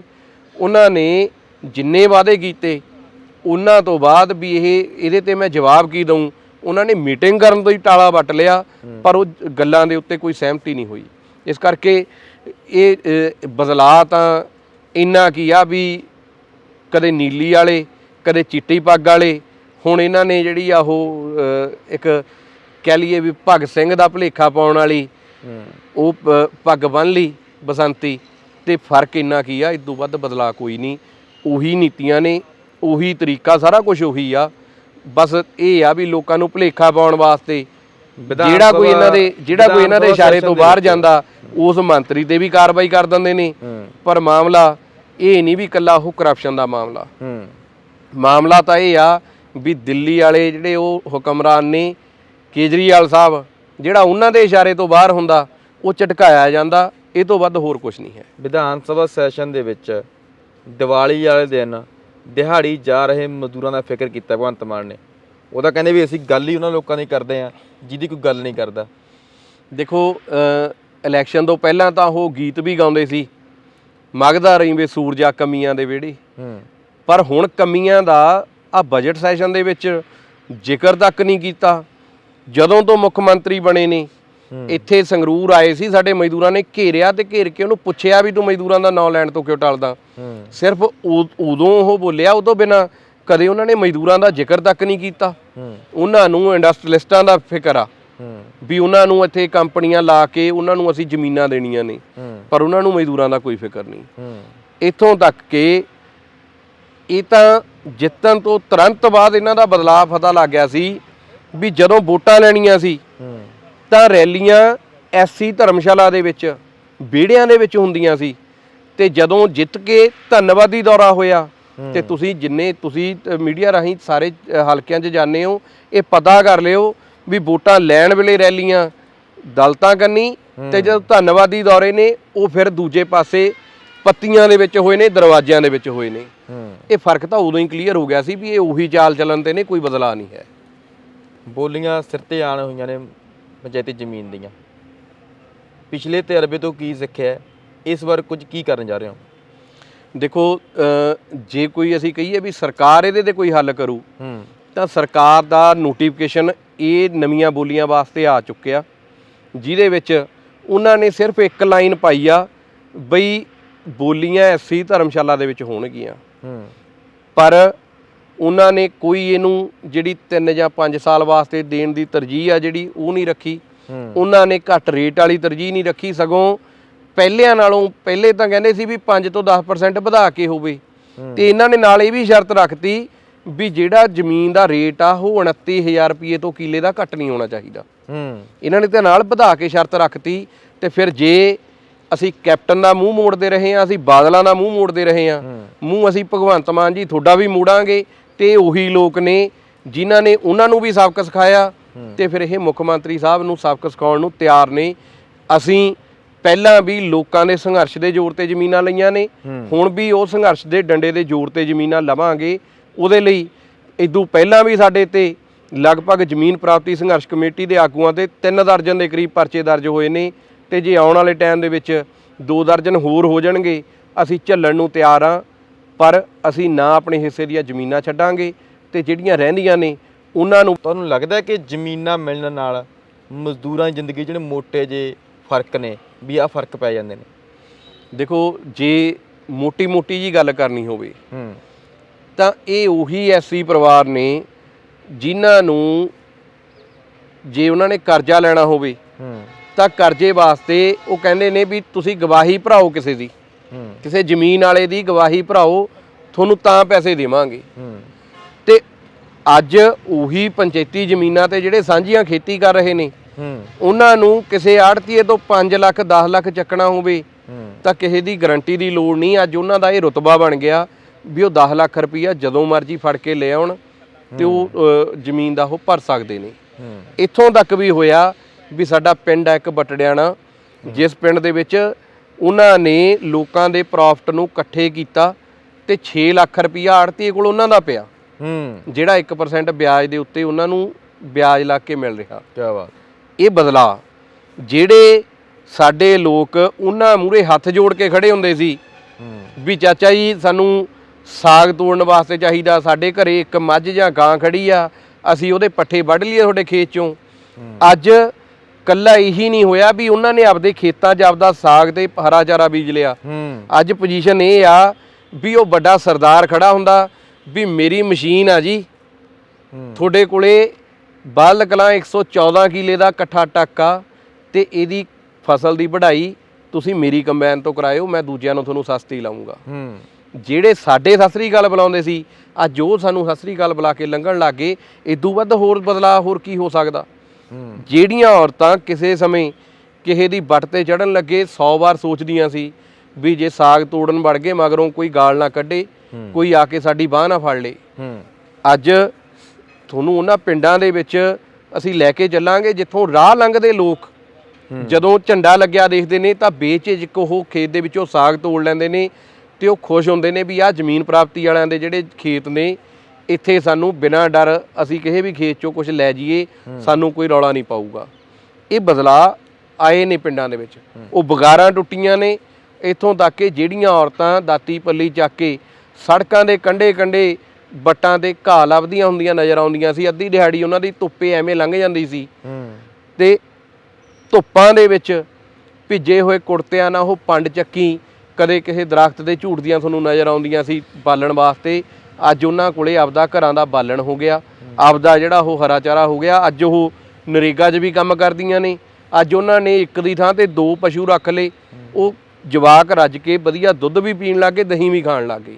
ਇਸ ਕਰਕੇ ਬਹੁਤ ਸਾਰਾ ਬਦਲਾਅ, ਭਾਵੇਂ ਇਹ ਤੀਜੇ ਹਿੱਸੇ ਦੀ ਜ਼ਮੀਨ ਉਹਨਾਂ ਦੇ ਪਰਿਵਾਰ ਦਾ ਉਪਜੀਵਕਾ ਦਾ ਸਾਧਨ ਤਾਂ ਨਹੀਂ ਬਣੀ,